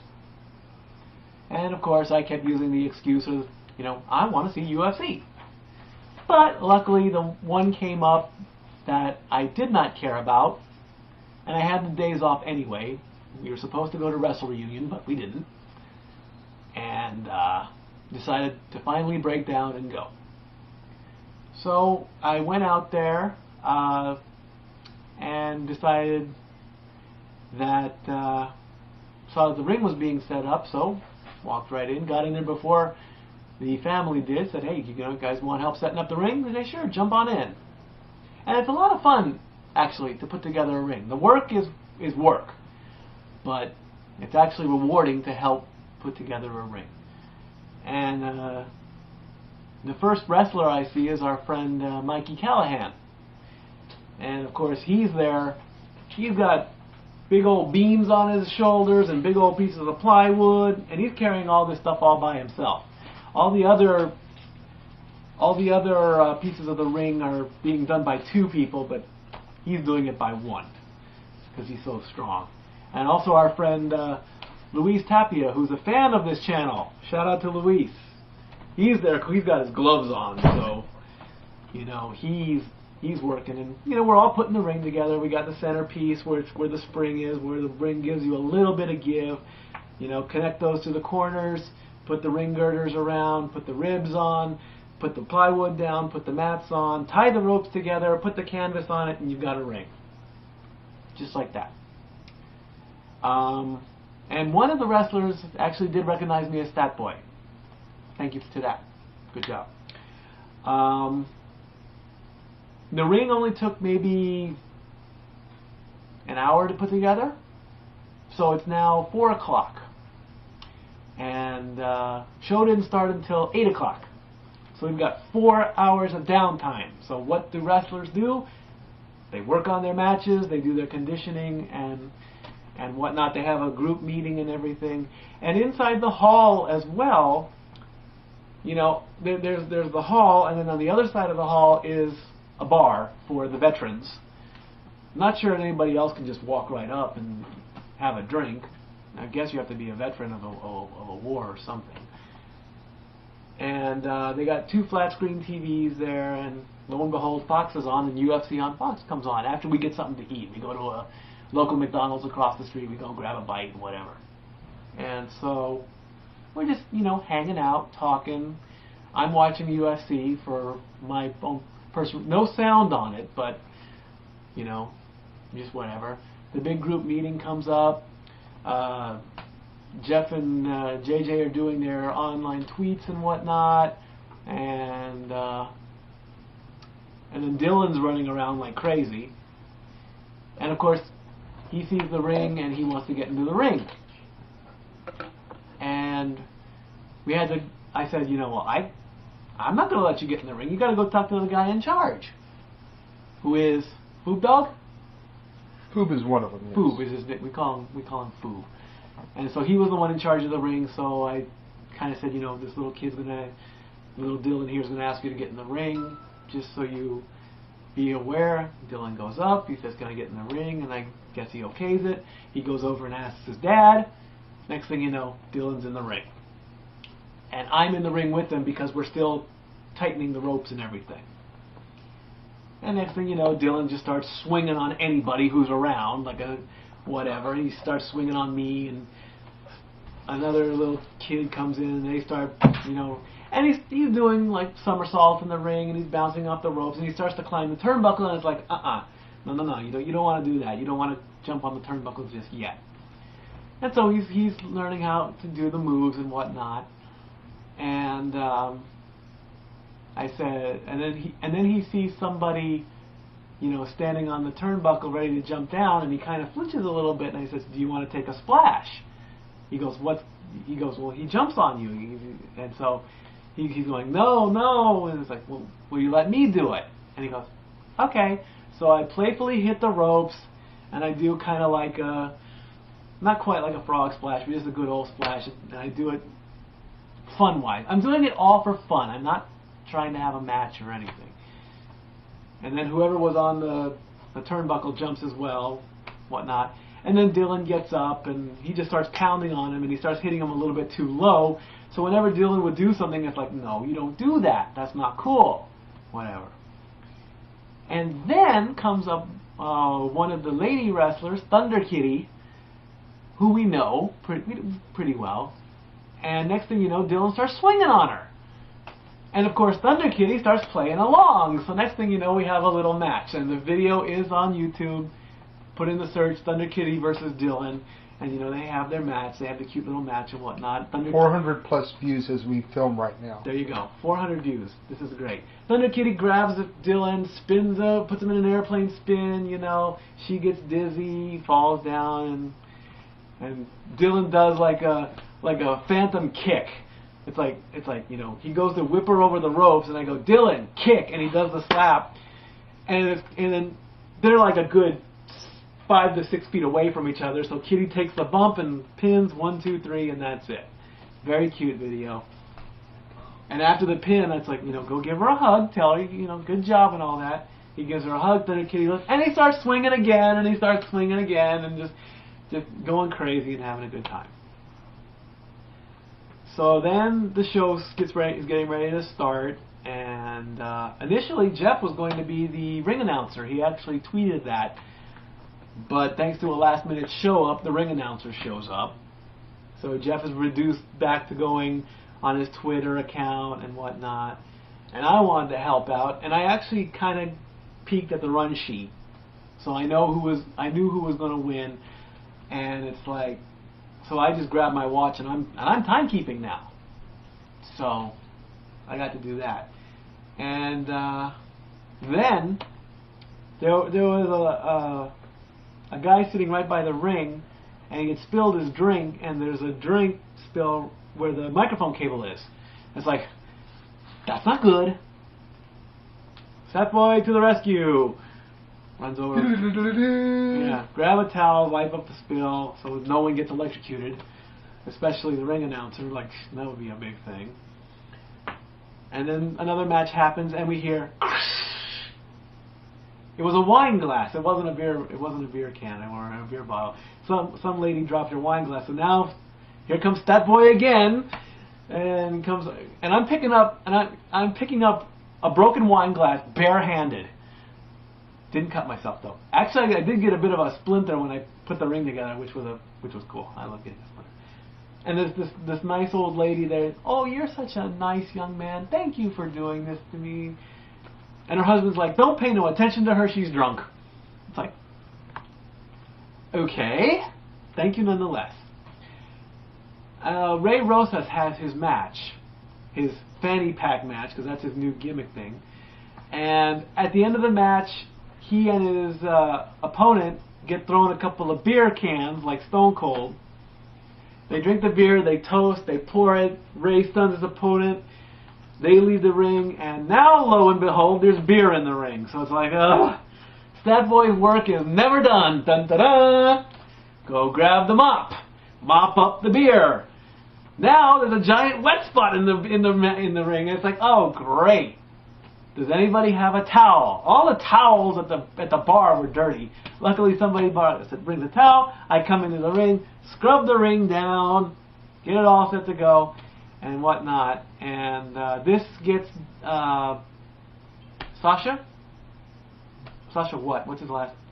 He's a Russian. Derevko. Sasha Derevko gets the attention of him. He goes to my brothers and say, who is this guy doing all this work? Make sure he comes back. I get props from Sasha Derevko. Thank you, Sasha. February 25th. February 25th. That boy approves. The show ends. Everyone's having a good time. Tear down the ring. Well, we actually did get back. Yes. Forgot about the broken light that you had to sweep up. Oh yeah, Seville Alvarez in the Battleground Blitz did some kind of move. Now, the ring, I would say, is a good maybe 10 feet off the ground.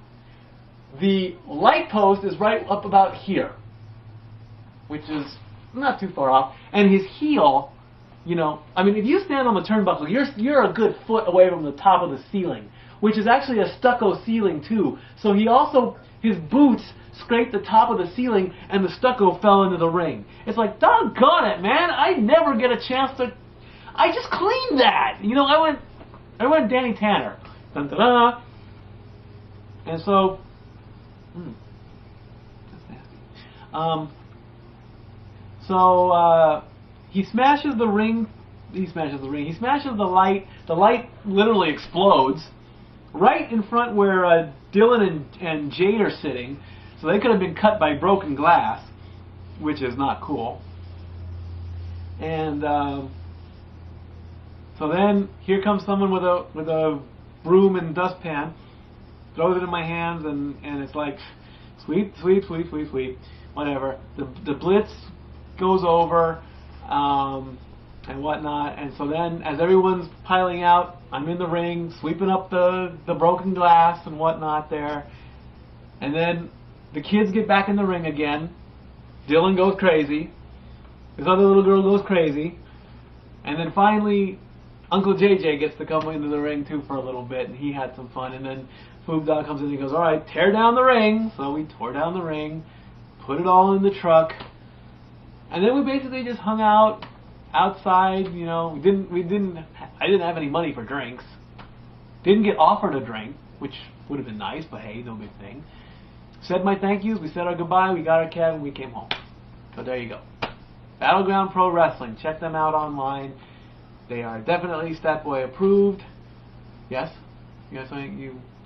No? Okay. BattleRagesOn.com. BattleRagesOn.com. There you go. So then the next show is the 25th. Yes. And... Counter-Strike. Counter-Strike. There you go. Thank you very much. So there you go. Battleground Pro Wrestling. I mean, I think tickets are $10. You know, they have souvenirs, you know, 8x10s, shirts, and apparently the best hot dogs in Los Alamitos. So, you know, there you go. Battleground Pro Wrestling, you are definitely Statboy approved. And as far as episode 27, we are done. More episodes to follow. Statboy is out.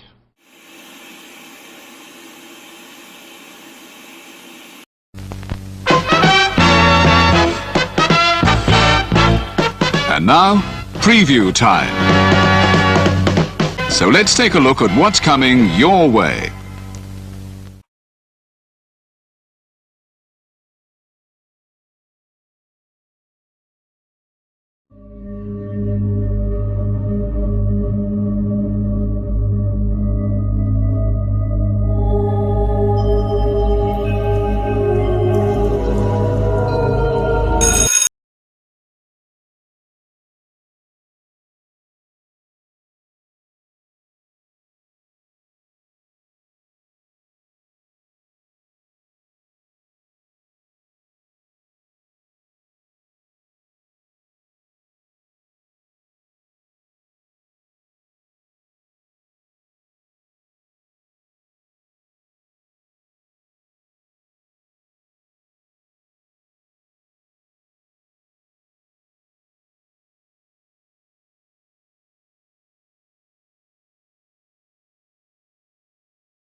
The Casa D18 Studios, an affiliate of the Jeff Meacham Network, Multiverse of Media, proudly presents this retro content from the Casa D18 Studios.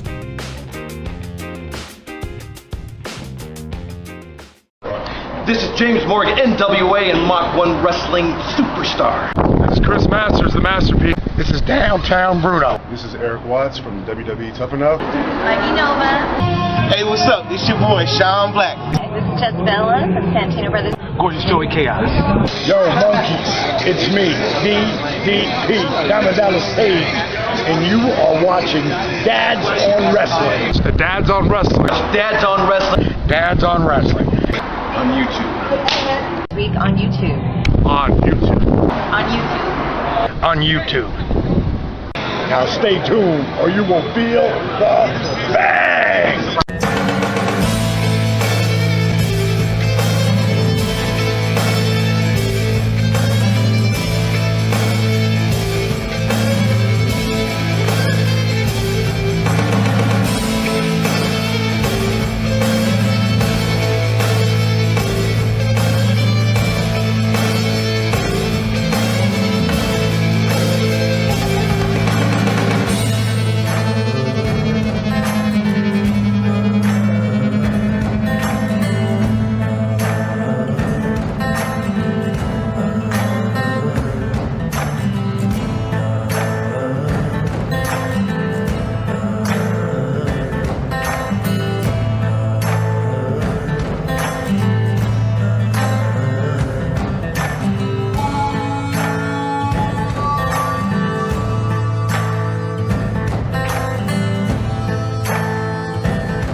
This episode of Dads on Wrestling, episode 27, live via Memorex, once again, from the Long Beach Clothing Company, with the Lady Killer, Ray Larkin, And his Skull Culture. Go ahead.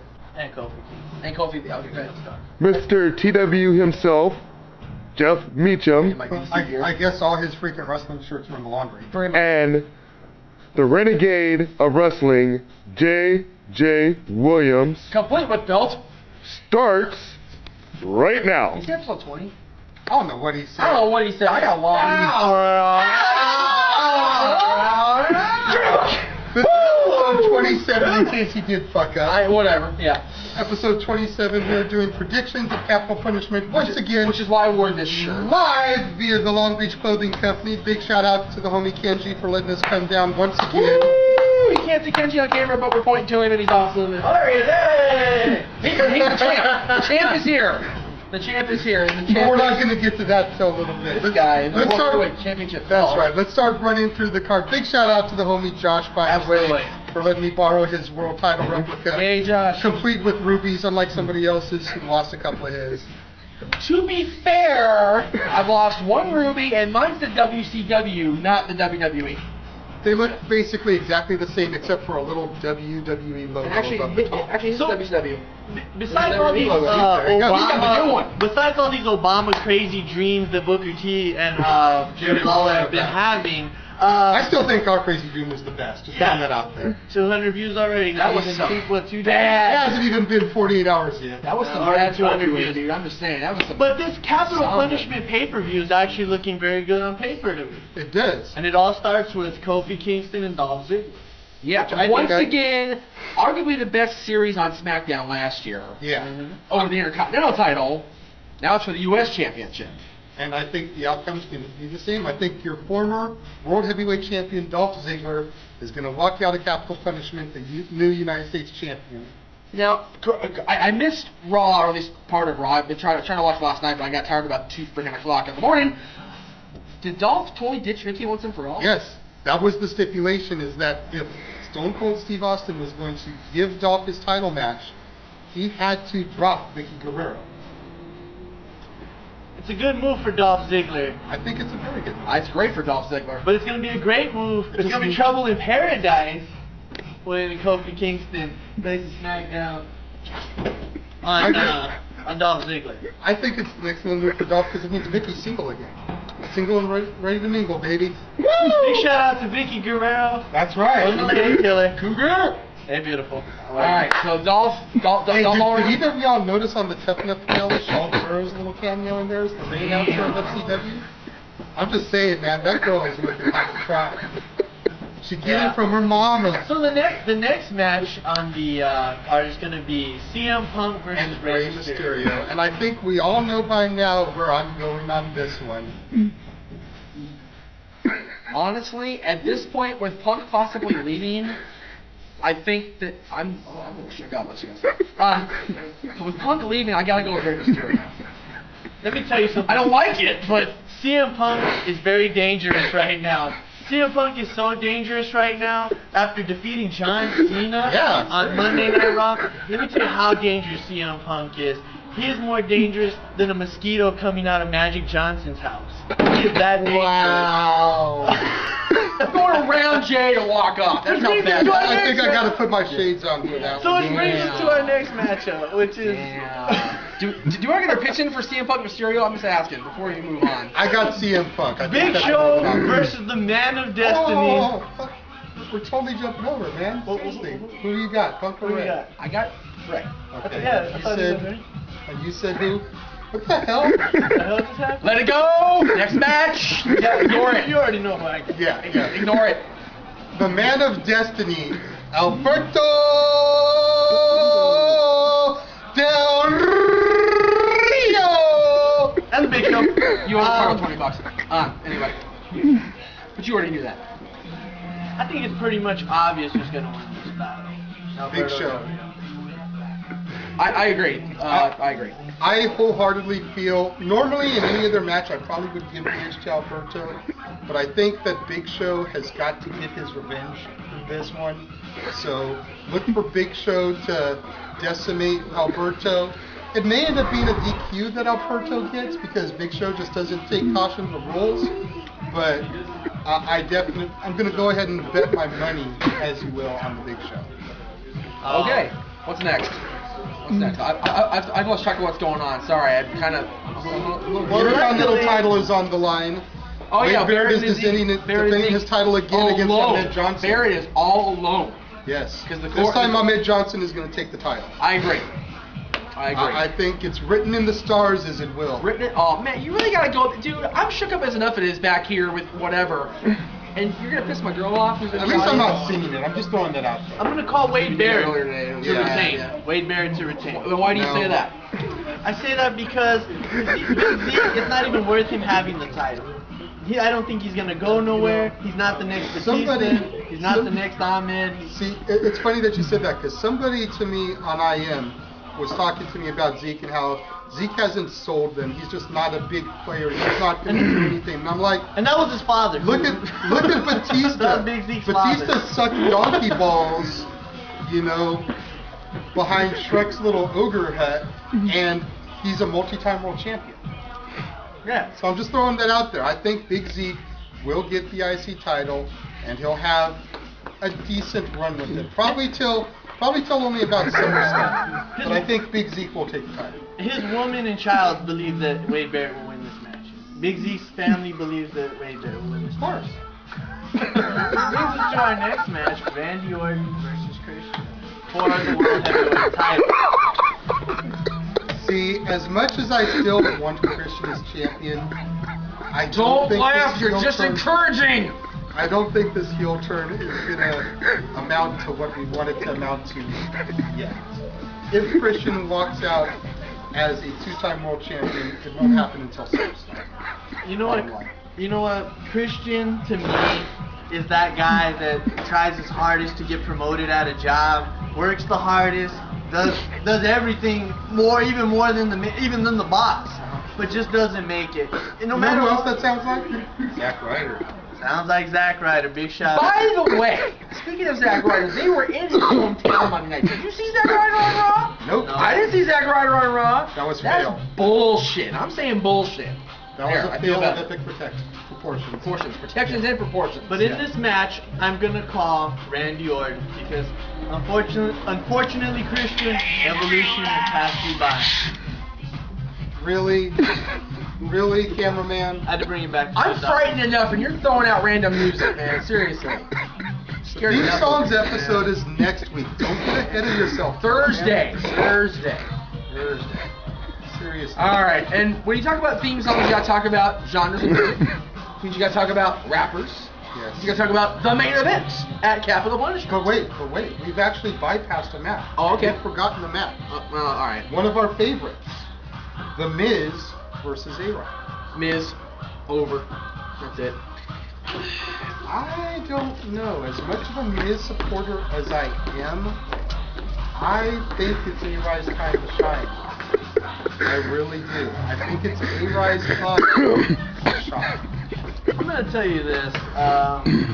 Despite all the distractions that not only the dads on wrestling are facing. Let it go, man. Don't bring it up. But just in general, I'm gonna have to say, Riley gets a lot of flack for, just being an NXT rookie and nobody and everything like that. I'm gonna say Miz schools him the first time, but he comes back and beats him the second time. That Money in the Bank, baby? Money in the Bank or SummerSlam, or if it drags on through all the Raws and SmackDowns, if they do super shows. Okay.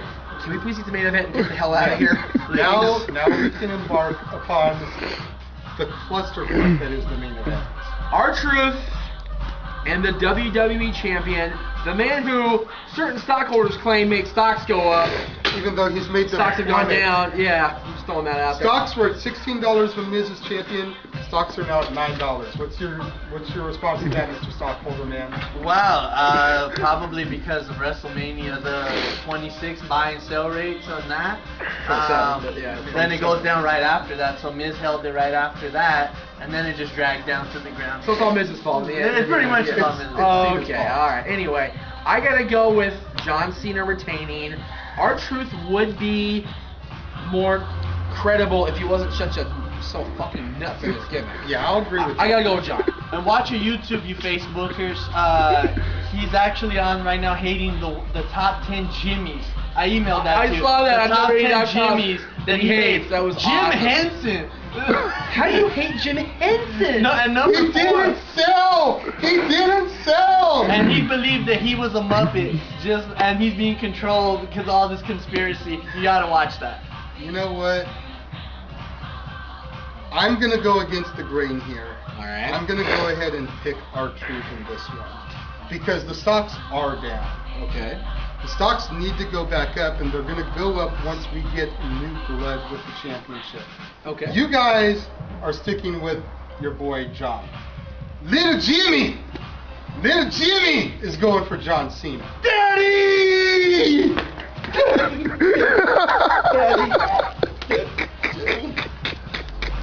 Get over here. I'm the new host. Uncle.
And now, preview time. So let's take a look at what's coming your way.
Scan the QR codes to see what's upcoming for FTW Productions and what's available on demand right now. Ben 10 and Danny Phantom series premiere reviews, plus Avatar The Last Airbender Episode 1 and 2 reviews. Jay Hebert's Side of Things Episode 5, James Hebert's Hodgepodge of Nonsense. Shared Experiences re-airing on the new FTW main hub. Retro Wrestling Review Series Summer Shows, All-In Hype and All-Out Hype. The Wrestling Rundown and ATW View crossover, available now on demand. Fantasy Booking Series video. If Goldberg stayed in WWE in 2004. Zero Entertainment presents the CAW Grizzly Tournament. All of a Simple Man's Brand Simply Predicting panels. Simple Bracketology season premiere covering the G1 Climax 33. AEW Spark, WWE Aftershock, every show week by week. Indie Force episode 27, available now on demand. Jeff Meacham Network, all watch-along events. FTW watch parties for the go-home weeks of All In and All Out, plus pay-per-view coverage. A Simple Take, WWE Simple Takes featuring Casa D18 Studios. Super Mario Bros. Z, voice acting. Episode 3 coming soon. La Strada 1954 watch-along, available on demand. WYW Intro and Immortal stream. Wrestling with Idiocy Episode 8, Fast Food and Restaurants discussion. Plugs have concluded. On to the video.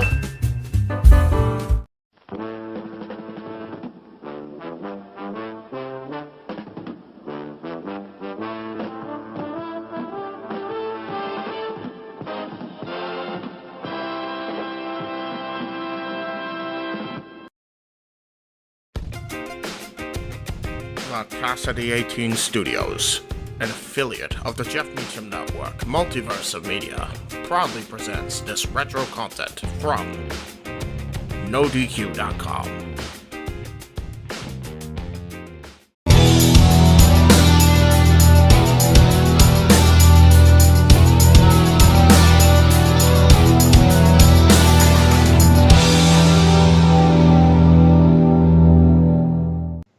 NoDQ Galaxy, we are back with another edition of the NoDQ Review, number 27, and I am Virtue, here with the A- team. And I have to say minus because we don't have Jeff Meacham and we have Big G. But that's not a bad thing. You're technically in the A team if you think about it. So Big G, what's up, man? What is going on, guys? I am doing great tonight. Just came back from the pool about half an hour ago, nice and relaxed, to do this No DQ review. What is up, Mr. Wrestling Trivia Challenge Champion Greg Cherry? 137 days and counting. Yes, I'm doing very well. Just finished watching Big Brother. Big fan of the show. I have to admit that there is more to life outside of wrestling, which yes, I think is thankful for most of us in some cases. But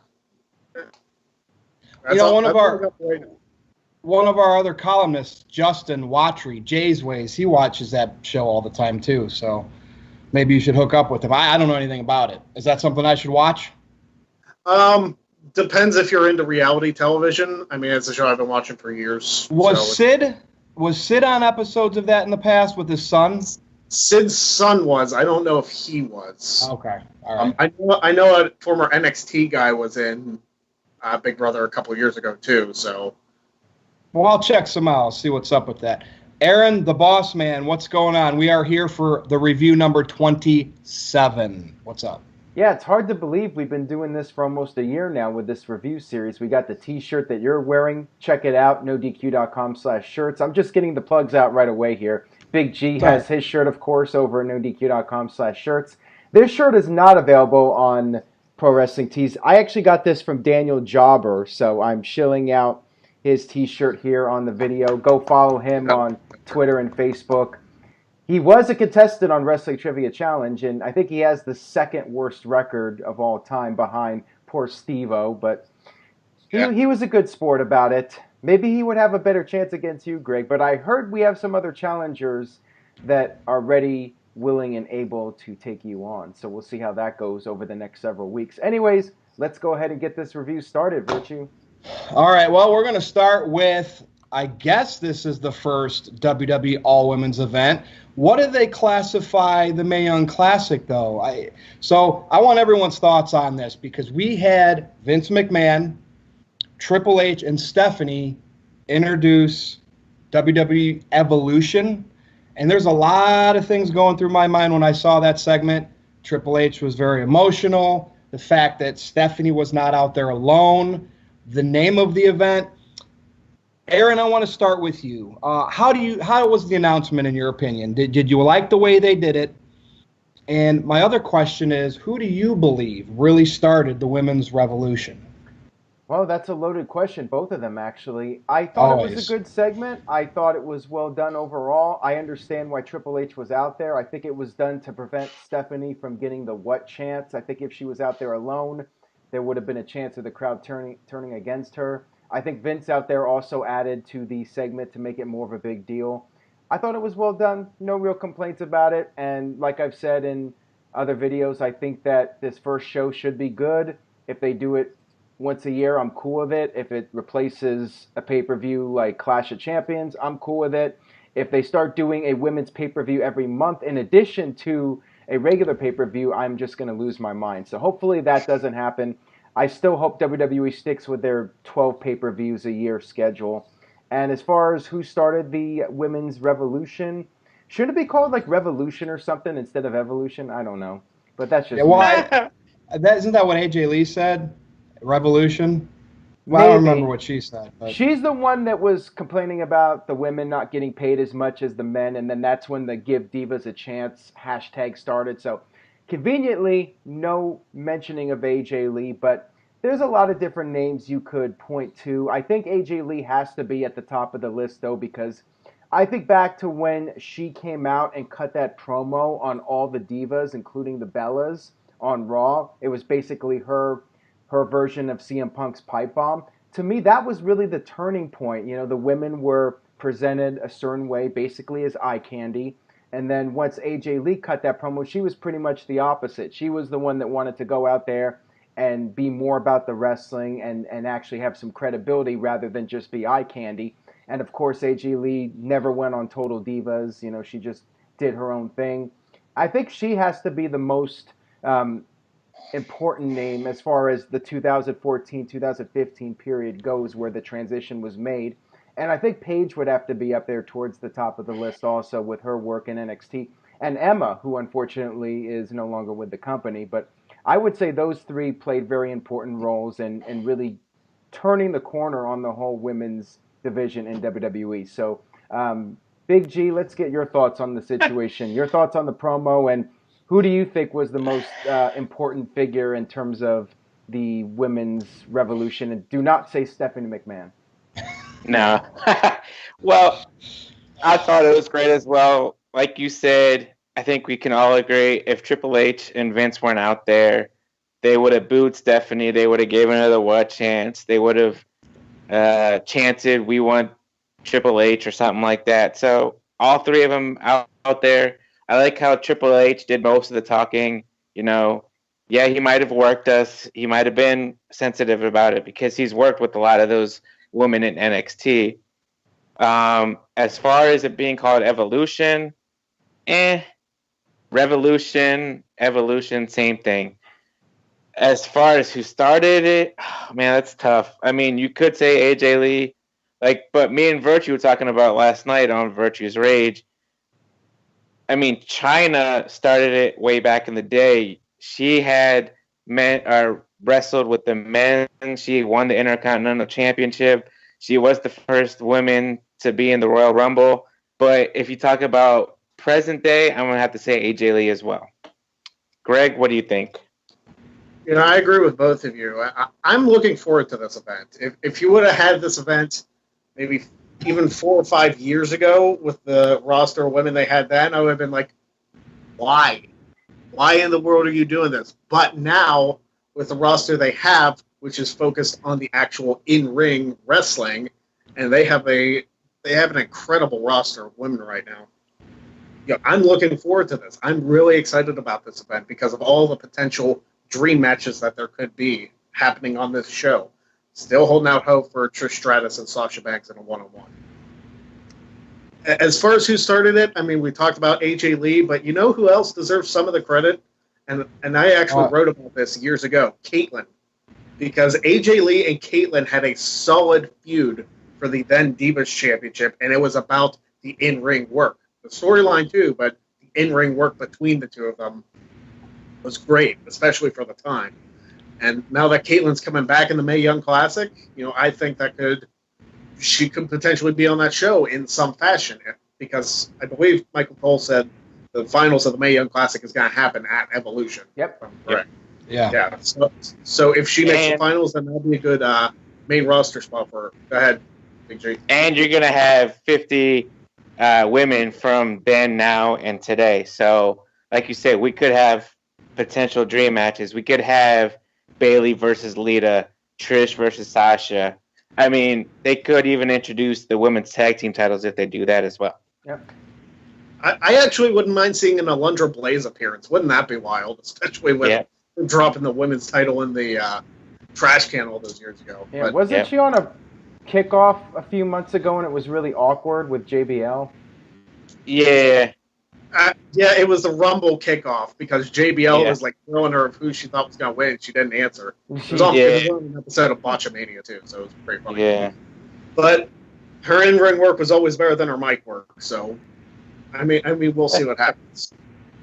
I'm hoping that this just isn't a supplement to make up for the fact that the women couldn't compete at the Greatest Royal Rumble in Saudi Arabia. Hopefully this was a plan, and it probably was. Obviously, they had the Aaron. I just wanted to say Triple H did an interview with, I'm not sure if it was ESPN or somebody else, but he said that is not the case at all. It had nothing to do with the Greatest Royal Rumble. So just throwing that out there. Again, you played into what I was bringing up perfectly. Triple H is one of the greatest workers of all time. Maybe one of the guys that can still kayfabe better than anybody. I question his emotion in the ring. It probably was there. Yeah. I'm going to give him the benefit of the doubt. But I'm telling you, I could also see Triple H walk through that curtain and look at Vince and Stephanie. I hope they bought it. Nonetheless, the most important thing is for the female talent on the WWE roster, they are probably going to make more money because of this. So my feelings towards Triple H and all whatever, if he's working the crowd, if he really meant what he said about the Greatest Royal Rumble, it doesn't matter. These women are going to have this show. It's their day. They're going to make more money. Now, Chyna is my sentimental favorite because she wrestled guys. Jeff Jarrett, Chris Jericho. It was a great time. I loved wrestling back then. But everybody skipped this. I believe, to me, Beth Phoenix. Beth Phoenix is the one, in my opinion, that kind of, without saying it, just by doing it in the ring, she, to me, started this revolution. So, any thoughts on Beth? And I hope she has a match at this show. Yeah, I forgot to mention Beth, too, that she'll be there. I think she could have a match, potentially, against Nia Jax, possibly, or even Tamina, one of the bigger girls. Well, they're going to have 3 hours. Aaron, how long do you think this will go? 4? I hope 3. If it's more than 3, I'm just going to get annoyed. Well, if they have 50 women. So, transitioning into the next topic by our friend Mr. Tito. Yeah. He always brings up these great topics, and I know the No DQ Galaxy appreciates these. So he asked me the question, or he wanted us to answer this. Besides Ronda Rousey, can this women's division draw in WWE on its own besides just one show like they're going to do with Evolution? He basically said, is there a single star, not named Ronda because she was a bigger star outside of WWE, on the current roster that could put 10,000 people in arenas? Greg, I'm going to start with you. Answer Mr. Tito's question, and we all will. If it's anything like the NXT shows, which focus on the in-ring work, I think they could do it. I think they absolutely could do it. I mean, Alexa Bliss is probably one of the hottest stars in the women's division. And really the SmackDown Women's Championship, I think the belt has to come off of Carmella before then. I think Becky Lynch would be a solid representative for the SmackDown brand if she, in fact, defeats her at SummerSlam. So I really do think the women's division can draw.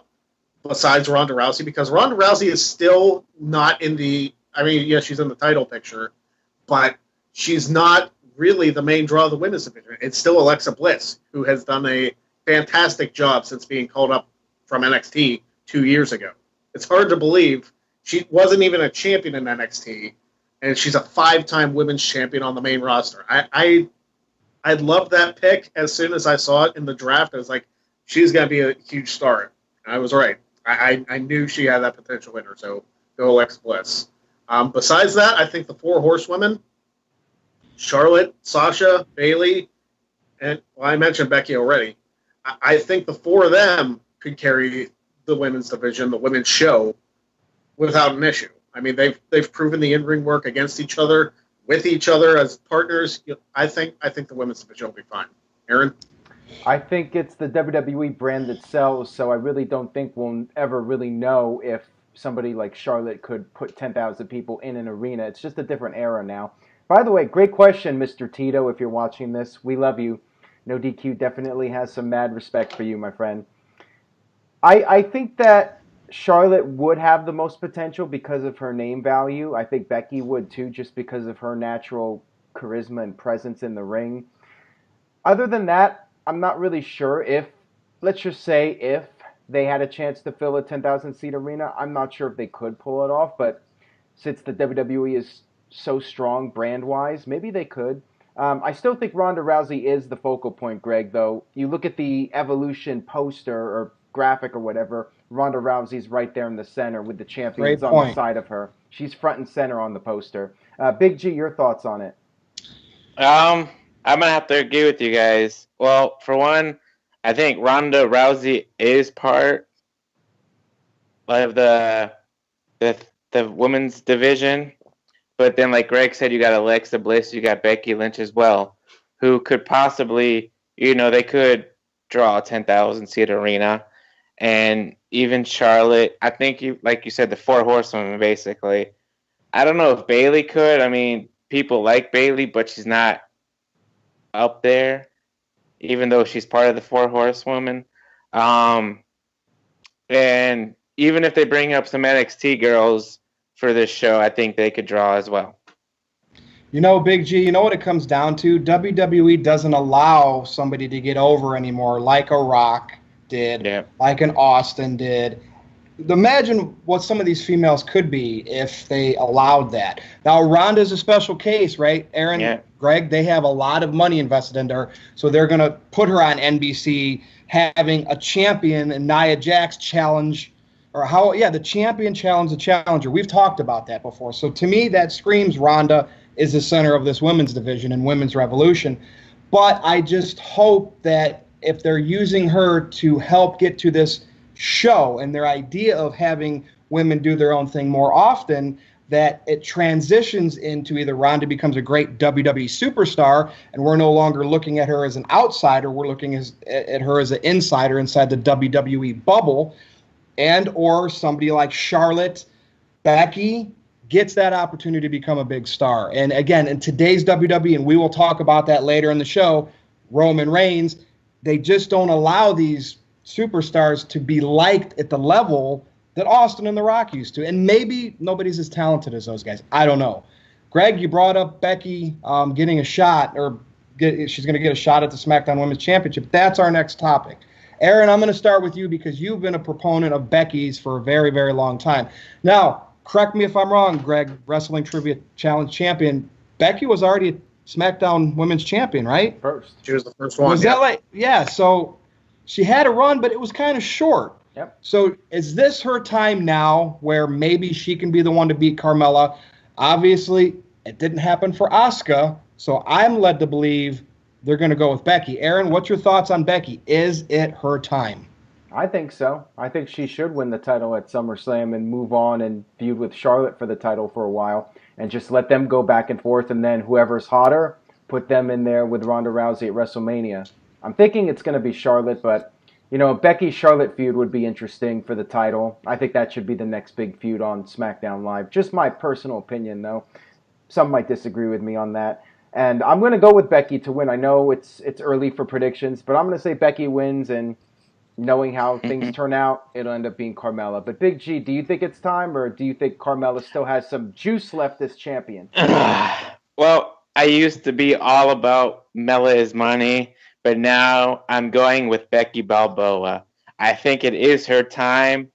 She's proven it time and time again. The fans still cheer for her. She still gets a good reaction when she comes out.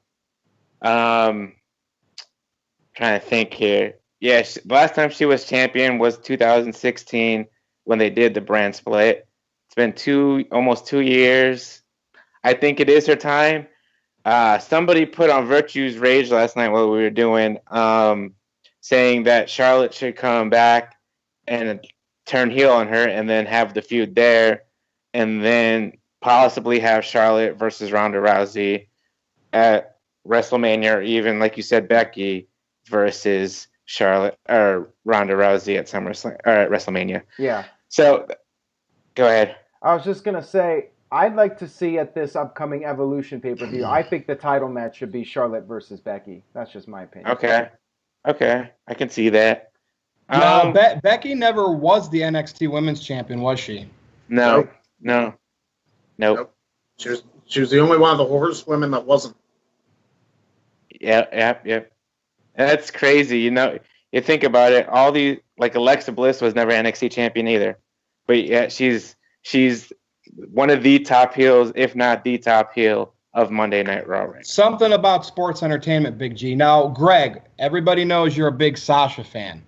Yep. So I'm interested in your take on Becky. And Sasha's had the Raw Women's Championship a few times, but they've never let her sustain a long title run. I miss those these days. I mean, not at the level that Brock has the Universal title, but we're, like AJ being the WWE champion. I miss these longer title reigns. You think Becky has a nice long title reign in store? Well, I hope so. I mean, Becky's reign was longer than I think all of Sasha's 4 combined. She did have a good NXT women's title reign. That was a few months. But, I think they'll do well by Becky. Becky really has to win because Carmella, as much as she's charismatic, because I do like her character. I do. And people might be like, oh, she's terrible in the ring. It's like, well, you can't win them all. But I think it's Becky's time. She is the complete package of the women's division. She's talented. She's got charisma. She can cut promos. She's funny. What more could you ask for a representative of your women's division? I mean, Becky Lynch is that complete package. Yep, yeah. I agree. And I think that it should be her time. And if I was booking WWE, nothing against Carmella, but you know how Vince likes to do this once in a while? I'd have Becky beat Carmella in like seconds to become the champion. Just have that one quick match. Shock everybody. But anyway. Sure. Why Aaron, not? did you have something else to say? Oh, not really. We know you love Becky. I just think you all made some great points there. But Greg, you said Becky has to win. Didn't we say the same thing about Asuka, where she has to win? There's no way that they can have her lose. Yeah, and I have no idea what they're doing with Asuka. Well, because of what happened with Asuka, Becky has to win even more. We can't have Carmella just making all these top She's the gender female of the women's division. Yeah, Carmella's beat Charlotte twice and Asuka twice. Is like, who else do you have as a babyface on SmackDown in the women's division that could take the title from Carmella? Charlotte. Yeah. You know what's funny? They could do. I don't know if they would do this, but if they really wanted to mess with us, they would have Lana beat Carmella for the women's title. That's about right. Oh man, yeah. Just to annoy the hell out of us, they would put Lana with the women's title. You know what? Give Lana credit where it's due. She did well. Oh, I know. Oh, I know. I'm just saying. Don't get me wrong about Lana, but that if WWE thinks that way, they would do something just like that. Since you brought up Lana, this is not a listed topic, but I want everyone's thoughts. And Aaron, you've already touched base on this. So Rusev Day, you see where they're going with it now, right? Yeah. Aiden English and Rusev. Is it blowing up? What's going on? Is this going to be bad for Aiden if they break up? So, Greg, I want to start with you. I know Aaron really, really likes Aiden English. It's a guy where his NXT gimmick with the Vaudevillains didn't work on the main roster. He started singing a little bit, and he got paired with Rusev, and a dynamic was born. You see, he tributes The Rock a little bit in his poses, which some people say, I think it's great. I think people like Aiden could become nice mid-card level talents because the fans get behind them.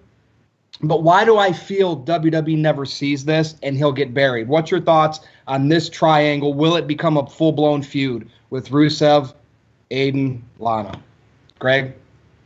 It almost kind of has to become a feud, but I don't know what they would do with Aiden English other than they would probably have to turn Rusev face, number one, out of this. But I feel like they would just make Aiden English back to the generic heel he was before he was paired with Rusev. And that's my fear, because when somebody turns heel, it's either incredibly brilliant and their character takes off, or it's really dull and they're just generic. And that's my fear for Aiden English. Yeah, I think of what happened when Prime Time broke up. Shad was this generic heel, and they were both gone with it. Well, not JTG. He stuck around for like 17 years. But Shad was gone like 2 months later. Yeah. Enzo and Cass. Look how well that worked out for both of them, really. Yeah. I mean, if you're going to break up a tag team, you're not going to get to the level of the Rockers. But you have to, I don't know. I worry for Aiden English. Greg, could Aiden be that player that they use to pair with somebody different that needs help along the way, and he makes a career out of being sidekicks with people? Because then that would give him a whole new thing to sing about somebody else. And who could be? Who could it be? Who could he help get over? Do you think he could be used that way? Like Ty Dillinger? I mean, again, that's reaching, but you know what I mean. Could he be a sidekick to get people over? Yeah, the thing is, like, people saw Rusev as a potential superstar, and, like, he was the victim of bad booking. And then once the Rusev Day things, it's like, okay, this is a reason to get behind him again. And then they did. And then he was in a title match at WrestleMania.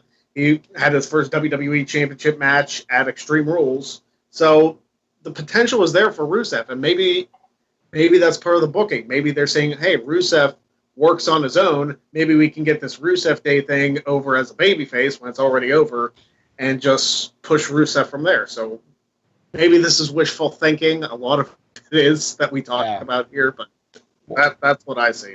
Well, that's what the No DQ Galaxy likes to listen to. Jeff, thoughts on Aiden, Rusev? So I think this will turn into a feud. They'll have a match at SummerSlam.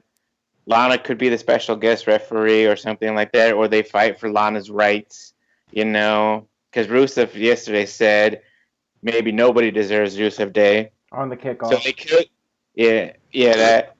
that. What they do with Aiden English, like you said, he could be a sidekick to help people out. Put him with Shinsuke Nakamura right there. Have him with Nakamura, have Aiden do all the talking for him. So Nakamura doesn't have to speak anymore. I like it. Aiden could even sing for him too. Aiden could learn Japanese and sing his theme song for him. I don't know. That's what I think. Sign up WWE. Sign up Big G. Have him work side by side with Road Dogg.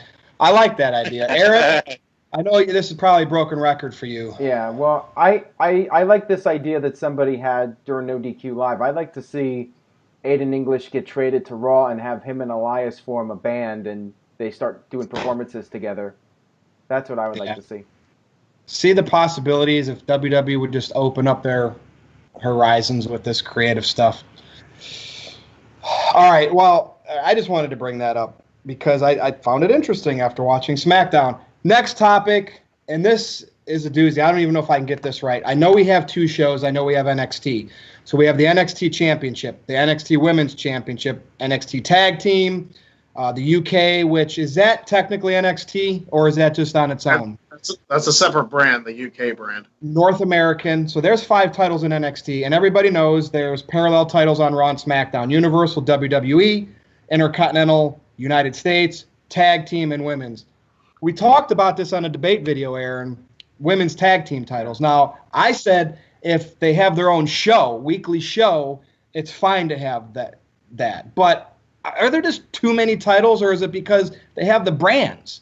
I'm going nuts with all these championships. Aaron, what do you think? I just feel that Nothing ever seems important, and their important titles never on Raw. Yeah, exactly. What would you dwindle titles combine? Absolutely. Maybe have. I think there's too many titles. Big G, have you been taking note of all the titles with your list of Jericho, by the way? Yes, I have. Okay, Show it. Pull that list up. Of Jericho? No, well, it's the list of Jeffrey. It's the. Oh, I'm gonna change it. I'm gonna put the list of Big G. Yes. So right on. But yeah, I have all. Actually, I didn't write down the titles, but they're all like embedded in my brain. So yeah, if you guys miss one, I'll let you know. Yeah, I said this a long time ago. I think the titles should be merged. I think that there should be one world champion for both shows, one tag team champions for both shows, one mid-card champion for both shows. Get rid of the U.S. title, just have the IC title, and then maybe add the women's tag team titles, and maybe add another title, maybe do a 6-man title or something different, just to change things up. I'd like to see something that we haven't seen before, but that's just my own personal opinion on it. I know some people have different views.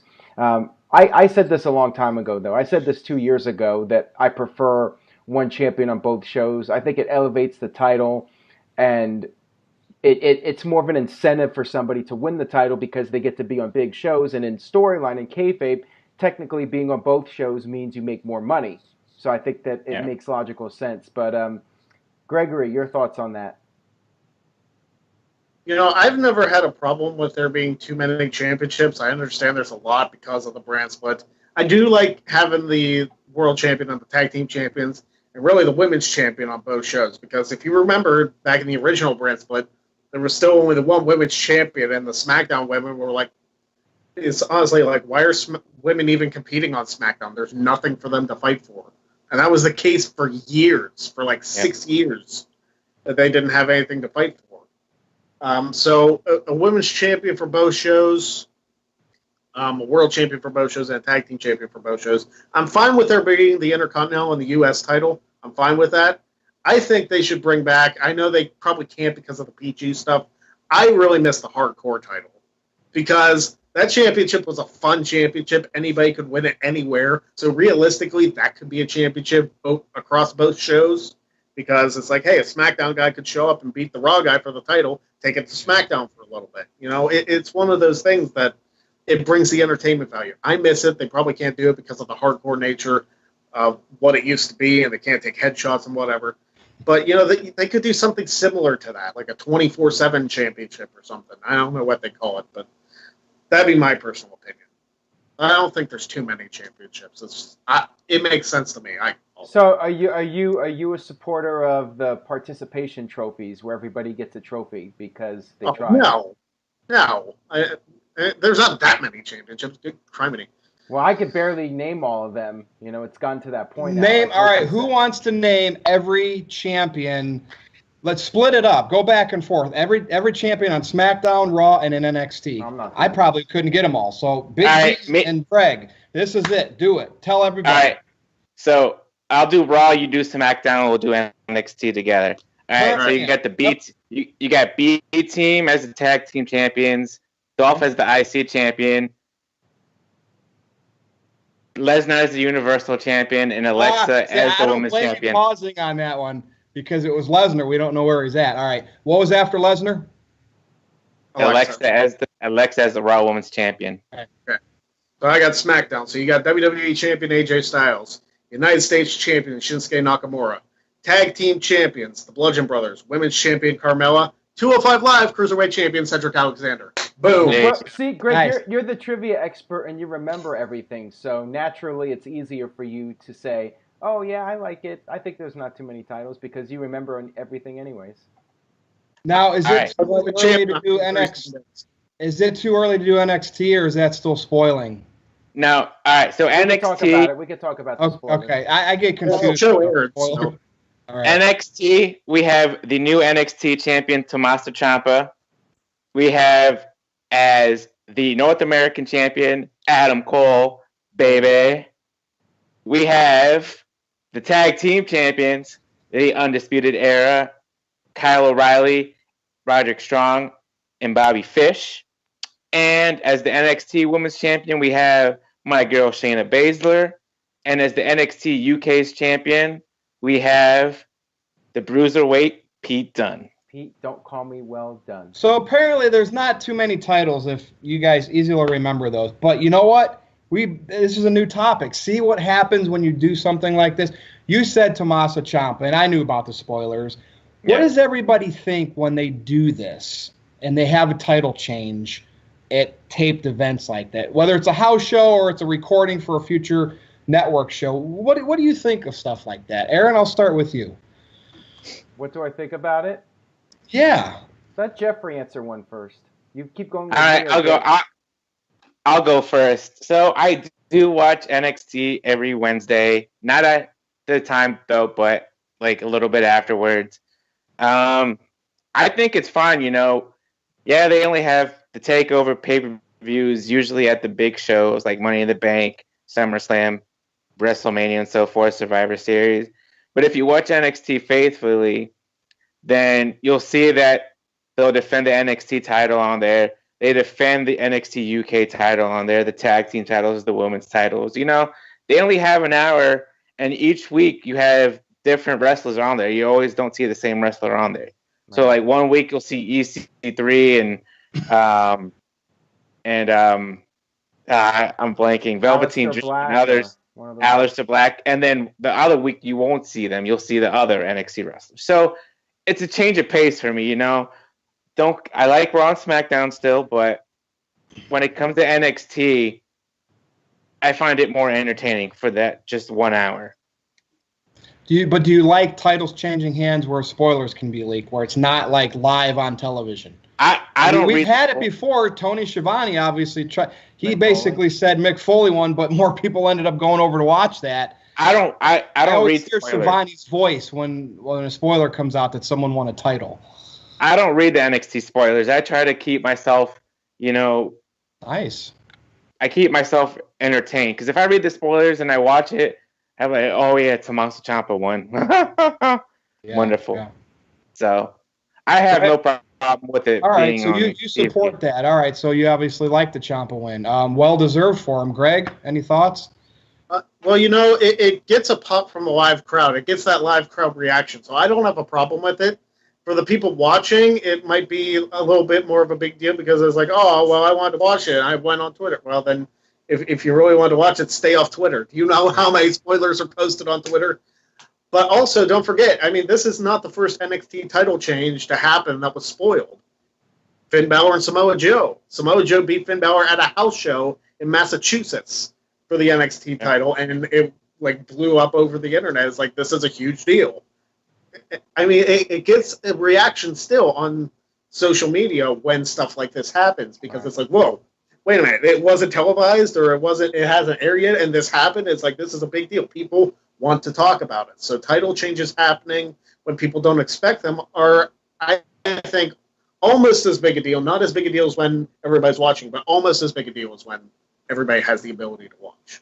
Yeah. So I think that's a very valid point, Greg. I think that, if anything, this title change, I'm curious to see what the viewership will be for this week's show compared to previous weeks to see if there was any bump in the numbers. I would think that there would be a bump, and in that case, I think it's a good idea because it gets more people talking about NXT, and it might get some new people tuning into NXT. And I have admitted I don't watch NXT weekly, and I'm actually going to check out this week's episode because of the title change, when I otherwise would not have watched it. So I think it just depends on the person, and I don't think it's a bad thing, though.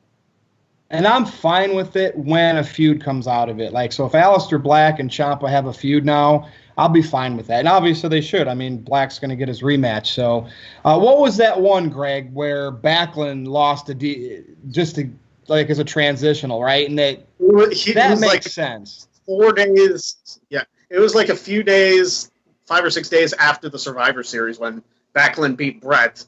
And Brett was injured, or they were playing up, they couldn't challenge, and then Diesel fought him in the Garden, and Diesel powerbombed him, beat him in 8 seconds. So, they went on to be champion for almost a year. So that's still a big deal today because of how quick the title change happened and the fact that there's very little footage of it happening. What's the chances that, the Universal title will change hands in the dark? Anyway, that's the next topic. Right? So, yeah, that was a joke. Does it have to be defended first?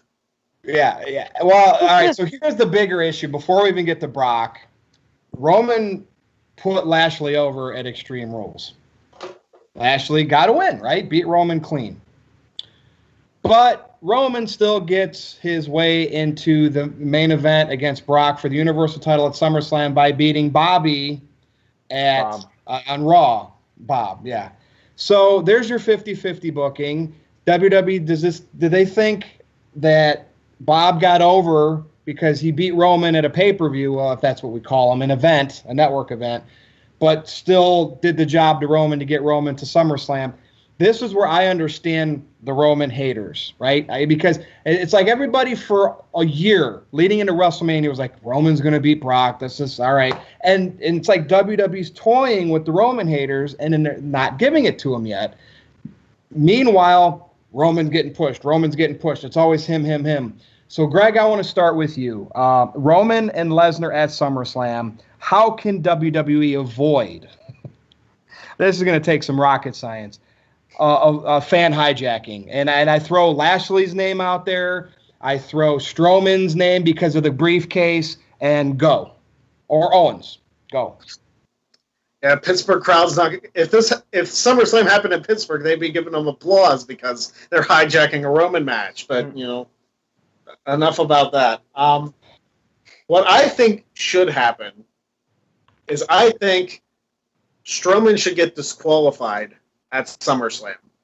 I am actually for Owens winning the briefcase. Right. And pulling a Seth Rollins and recreating WrestleMania 31 with Owens walking out as the first ever two-time Universal Champion. I am for that because Strowman, we said it as soon as he won it, does not need the briefcase. Right. He doesn't. It is so cheap. And if they were to have Roman win and then Strowman cash in, they would probably try and turn Strowman heel because that's the way they want to portray it. That is going to backfire on them ridiculously. They should not do that. They should not come anywhere close to doing that. So that's why I think Owens should get the cheap win somehow. Like Strowman gets mad at him and like clobbers him with the briefcase, and then Owens is like, "Ha, I got you to lose," and then cash in against Roman and Lesnar and pin Reigns. Again, a la WrestleMania 31, and take the Universal Championship. So I'm for that scenario because I said it. It's not going to happen because, what one of my predictions does. Right. Well, they made that match with Owens and Strowman for some reason with that stipulation. Stephanie announced it. Is a fail-safe, like if they get cold feet with something. I think they're booking that this early for a reason. Right, because it just doesn't make sense that Strowman doesn't cash in on Lesnar on Raw this coming week or cash it in before SummerSlam. So maybe this is a situation where they want a backup plan. They want to have their options open so they could potentially go in a different direction depending on how the crowd reacts over the next couple weeks. And I'm really curious now to see what happens on Raw with Owens and Strowman and also with Reigns and Lesnar and where Lashley fits into all this. Is he going to get added to the match perhaps as the third person? That could still happen. Lashley did beat Reigns after all, so you would think that he could say, hey, I beat Reigns, Reigns beat me, we're one apiece. So either we have another match or I get added to the match making a triple threat. So there's a lot of different ways it can go, and WWE could just play it out week by week and see how things go. Greg? See, now that you brought that up, what if they did a scenario where Lesnar shows up, him and Reigns get in a fight, and Strowman comes out, cashes in successfully on Raw? What if they just make it, and Owens gets frustrated? It's like, hey, I was supposed to have the shot at the Money in the Bank. What if they make it a fatal five-way match with Reigns, Lesnar, Strowman, Lashley, and Owens? They could. That would be different than having another Reigns-Lesnar match. I think people would be okay with. I mean, you almost have to think like there's got to be more to this. They can't just do this Roman Reigns versus Brock Lesnar match again in Brooklyn, New York, of all places. And probably on last, right? I mean, even though you would think maybe Joe and AJ deserve that spot, but... The only thing I don't like about that is that it's too similar to last year with the Fatal 4-Way with Joe and Strowman and Reigns and Lesnar. It just feels like it's almost the same match. It was a good match, but I do feel it would be too much of the same thing. I would be fine with a triple threat, though, or I would be fine with Owens coming out and cashing in. I don't know. We'll see what happens over the next couple weeks. Big G, any thoughts you have on this whole situation? Any other ideas, maybe? Well, before I begin, I am against Roman and Lesnar once again. I would love to see anything but. So if it's a triple threat, a fatal 4-way, a fatal 5-way, anything but Roman Reigns and Lesnar once again, unless they decide to pull the trigger and put it on Roman Reigns, that's fine. But if they don't, do something else. Do something else. Please, for the love of God, if Owens has to win the Money in the Briefcase to cash it in, to make it a triple threat or something, I don't care. I just do not want it to be Roman Reigns and Brock Lesnar again. They've left a lot of outs, but I'm going to, again, it's early predictions, but I can definitely see Roman win the title and then Braun cashes it in just so the fans go home happy or somewhat happy, but we'll see. There's a lot of time. We're going to have a lot of Raws before SummerSlam. Aaron will get a review or a preview panel together, so yep. Let it all sink in now, and we'll bring this back up on discussion. So time for the main event, and this was, I was really thinking what we could possibly talk about. In the past we've talked about the best male wrestler today, best tag team, best female wrestler, and I can't remember. No, we talked about potential Hall of Famers, I think, before on the No DQ panel, Aaron. Have we talked about best bow tie yet? No. Pee Wee Herman. Oh, wait. So, which deceased wrestler, and I know this is going to be hard, but which deceased wrestler do you each miss the most? And for everybody listening, put it in the comments, too. And I want everybody's honorable mention. That way you can name two. And it's just a hard one. You might end up naming more than two. But Big G, I'm going to start with you. And go back as far as you can remember. I mean, even if it's before your time, but probably someone that affected you because you watched them on TV. Yeah. Oh, God, I might get emotional here. But 2005, Eddie Guerrero. God, do I miss him. His matches, his promos, everything was just awesome. Every time I hear, I don't know if you guys remember, but when he passed, they did that tribute video with 3 Doors Down Here Without You. Yeah. Every time I hear that song, I think of Eddie. Every single time. And I used to live in El Paso, Texas, and they had that, underneath the bridge, they had that painting of Eddie Guerrero to remember him. So Eddie Guerrero is my number one. He will always be my favorite. Number 2 would have to be the Hot Rod Roddy Piper. Also very excellent in the ring, good promo skills, good mic skills. I just liked everything about him. I actually got to see his last Piper's Pit in Maryland Championship Wrestling before he passed, so that was very good to see. Yeah. And God, it just sucks. You think about all this stuff and how great they were, and if they were still alive today, what would they be doing? Would Eddie still be wrestling? Right. I mean, Piper really, he was doing more independent stuff, but it just sucks. You remember that promo Piper did with Chris Jericho on Raw, and he came out and he, about the legends, and the way Piper could make his voice sound, it was incredible. And Eddie was great too. Great choices, Big G. I'm going to pass it on to Greg next. But yeah, those are two legends for sure. I mean, I believe all of us will probably say Eddie Guerrero because, I mean, Eddie was incredibly entertaining, whether he was a babyface or a heel, as my dog tries to attack me, the big dog. Eddie Guerrero was just fantastic at everything he did. I mean, his lie, cheat, steal stuff was out of this world good. Another, I don't know if he's going to be brought up a lot, but realistically, I think the WWE as a whole would have been completely different with him still here, and that's Owen Hart. Yep. Yeah. If we hadn't have lost Owen in '99, Owen would have easily been one of the top champions. He probably would have been at least 5-time WWE champion by now. How old was he, Greg? 36? I think 34. He was 24. Yeah. So, yeah, and wrestlers wrestle well under their 40s at that high level. So, yeah, think about it. He could have been wrestling into the 2010s. Yeah.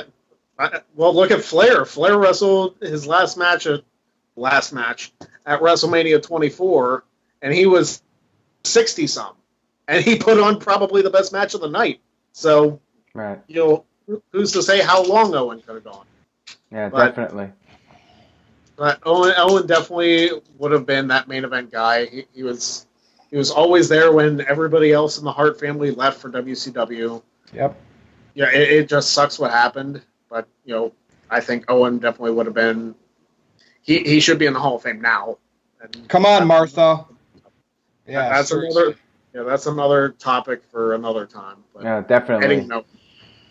Yeah, this is a very morbid way to end this video, Virtue. Way to kill the mood. Yeah, but you know what though? We all have access to the WWE Network or DVDs and YouTube, and it's great to go watch these legends perform. That'll never go away. So that's why if people watching us talk about this maybe that was before their time on some of these people, they will go and watch them, and that's what it's about. Yeah. Remembering Owen Hart. That's what Brett wants, right? People just to remember. So, Virtue, the question was, who do you miss the most?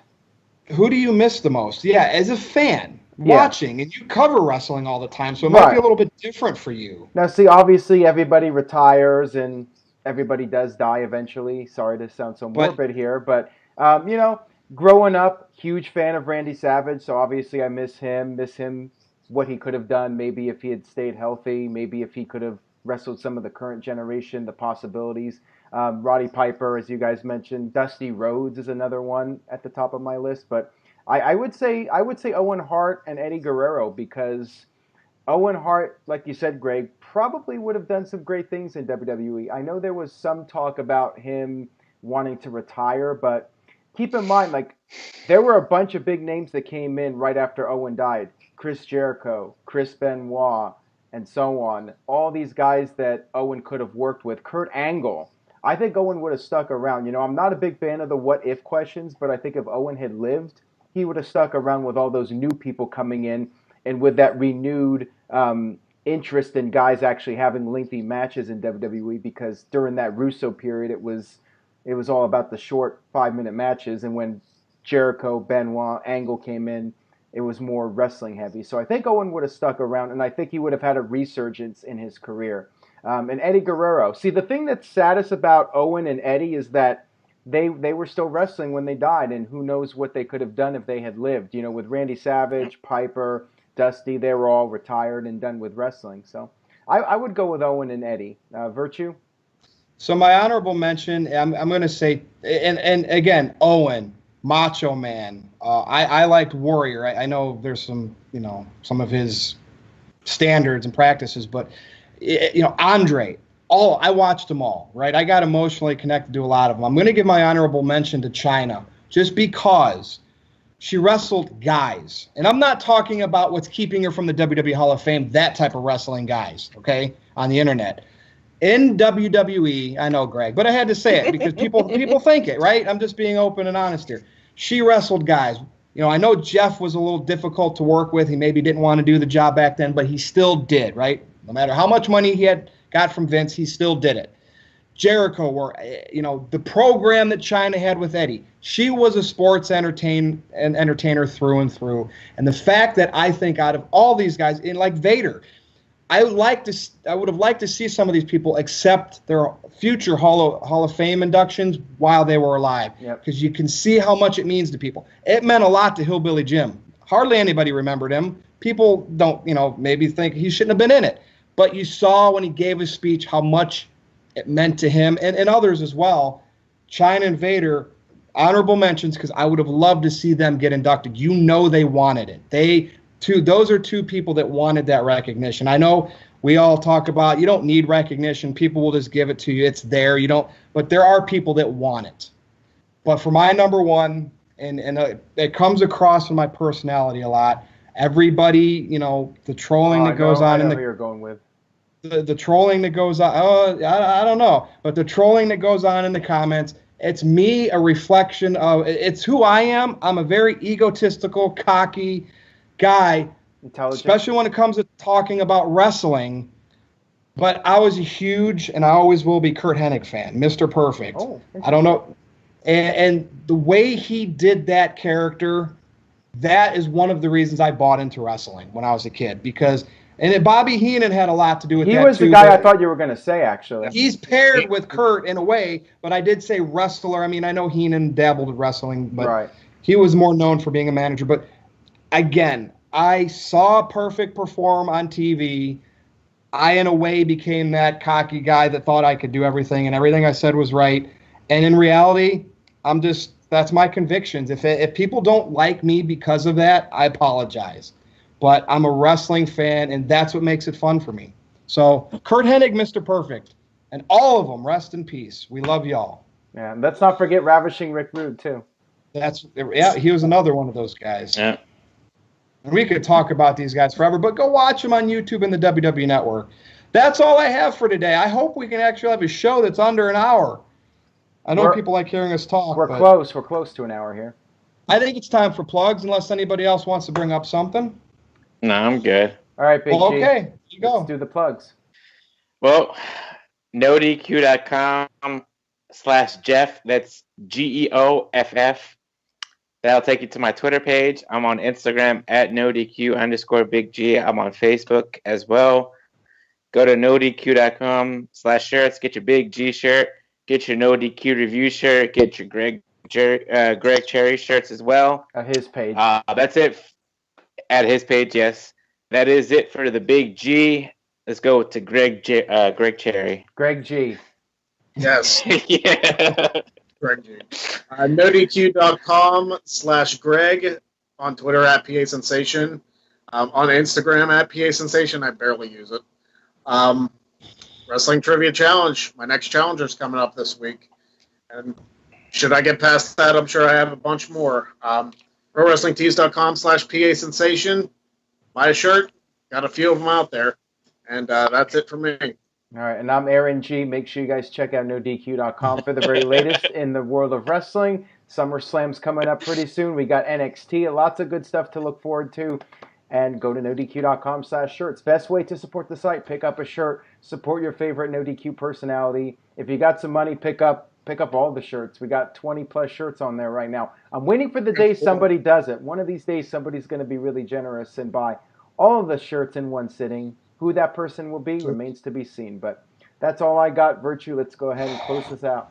All right, NoDQ.com/Virtue with a small V will take you to my Facebook page where Big G and I do the Virtues Rage, Raw, and SmackDown discussion every Tuesday night at 11 p.m. Eastern.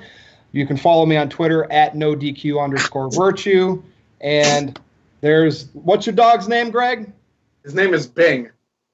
So for Aaron, for Big G, for Greg Cherry, and for Bing, where's B-I-N-G. Crosby? Yep. Bing Cherry, too. For everybody and for Bing, I am Virtue. We'll see you next week. Yeah.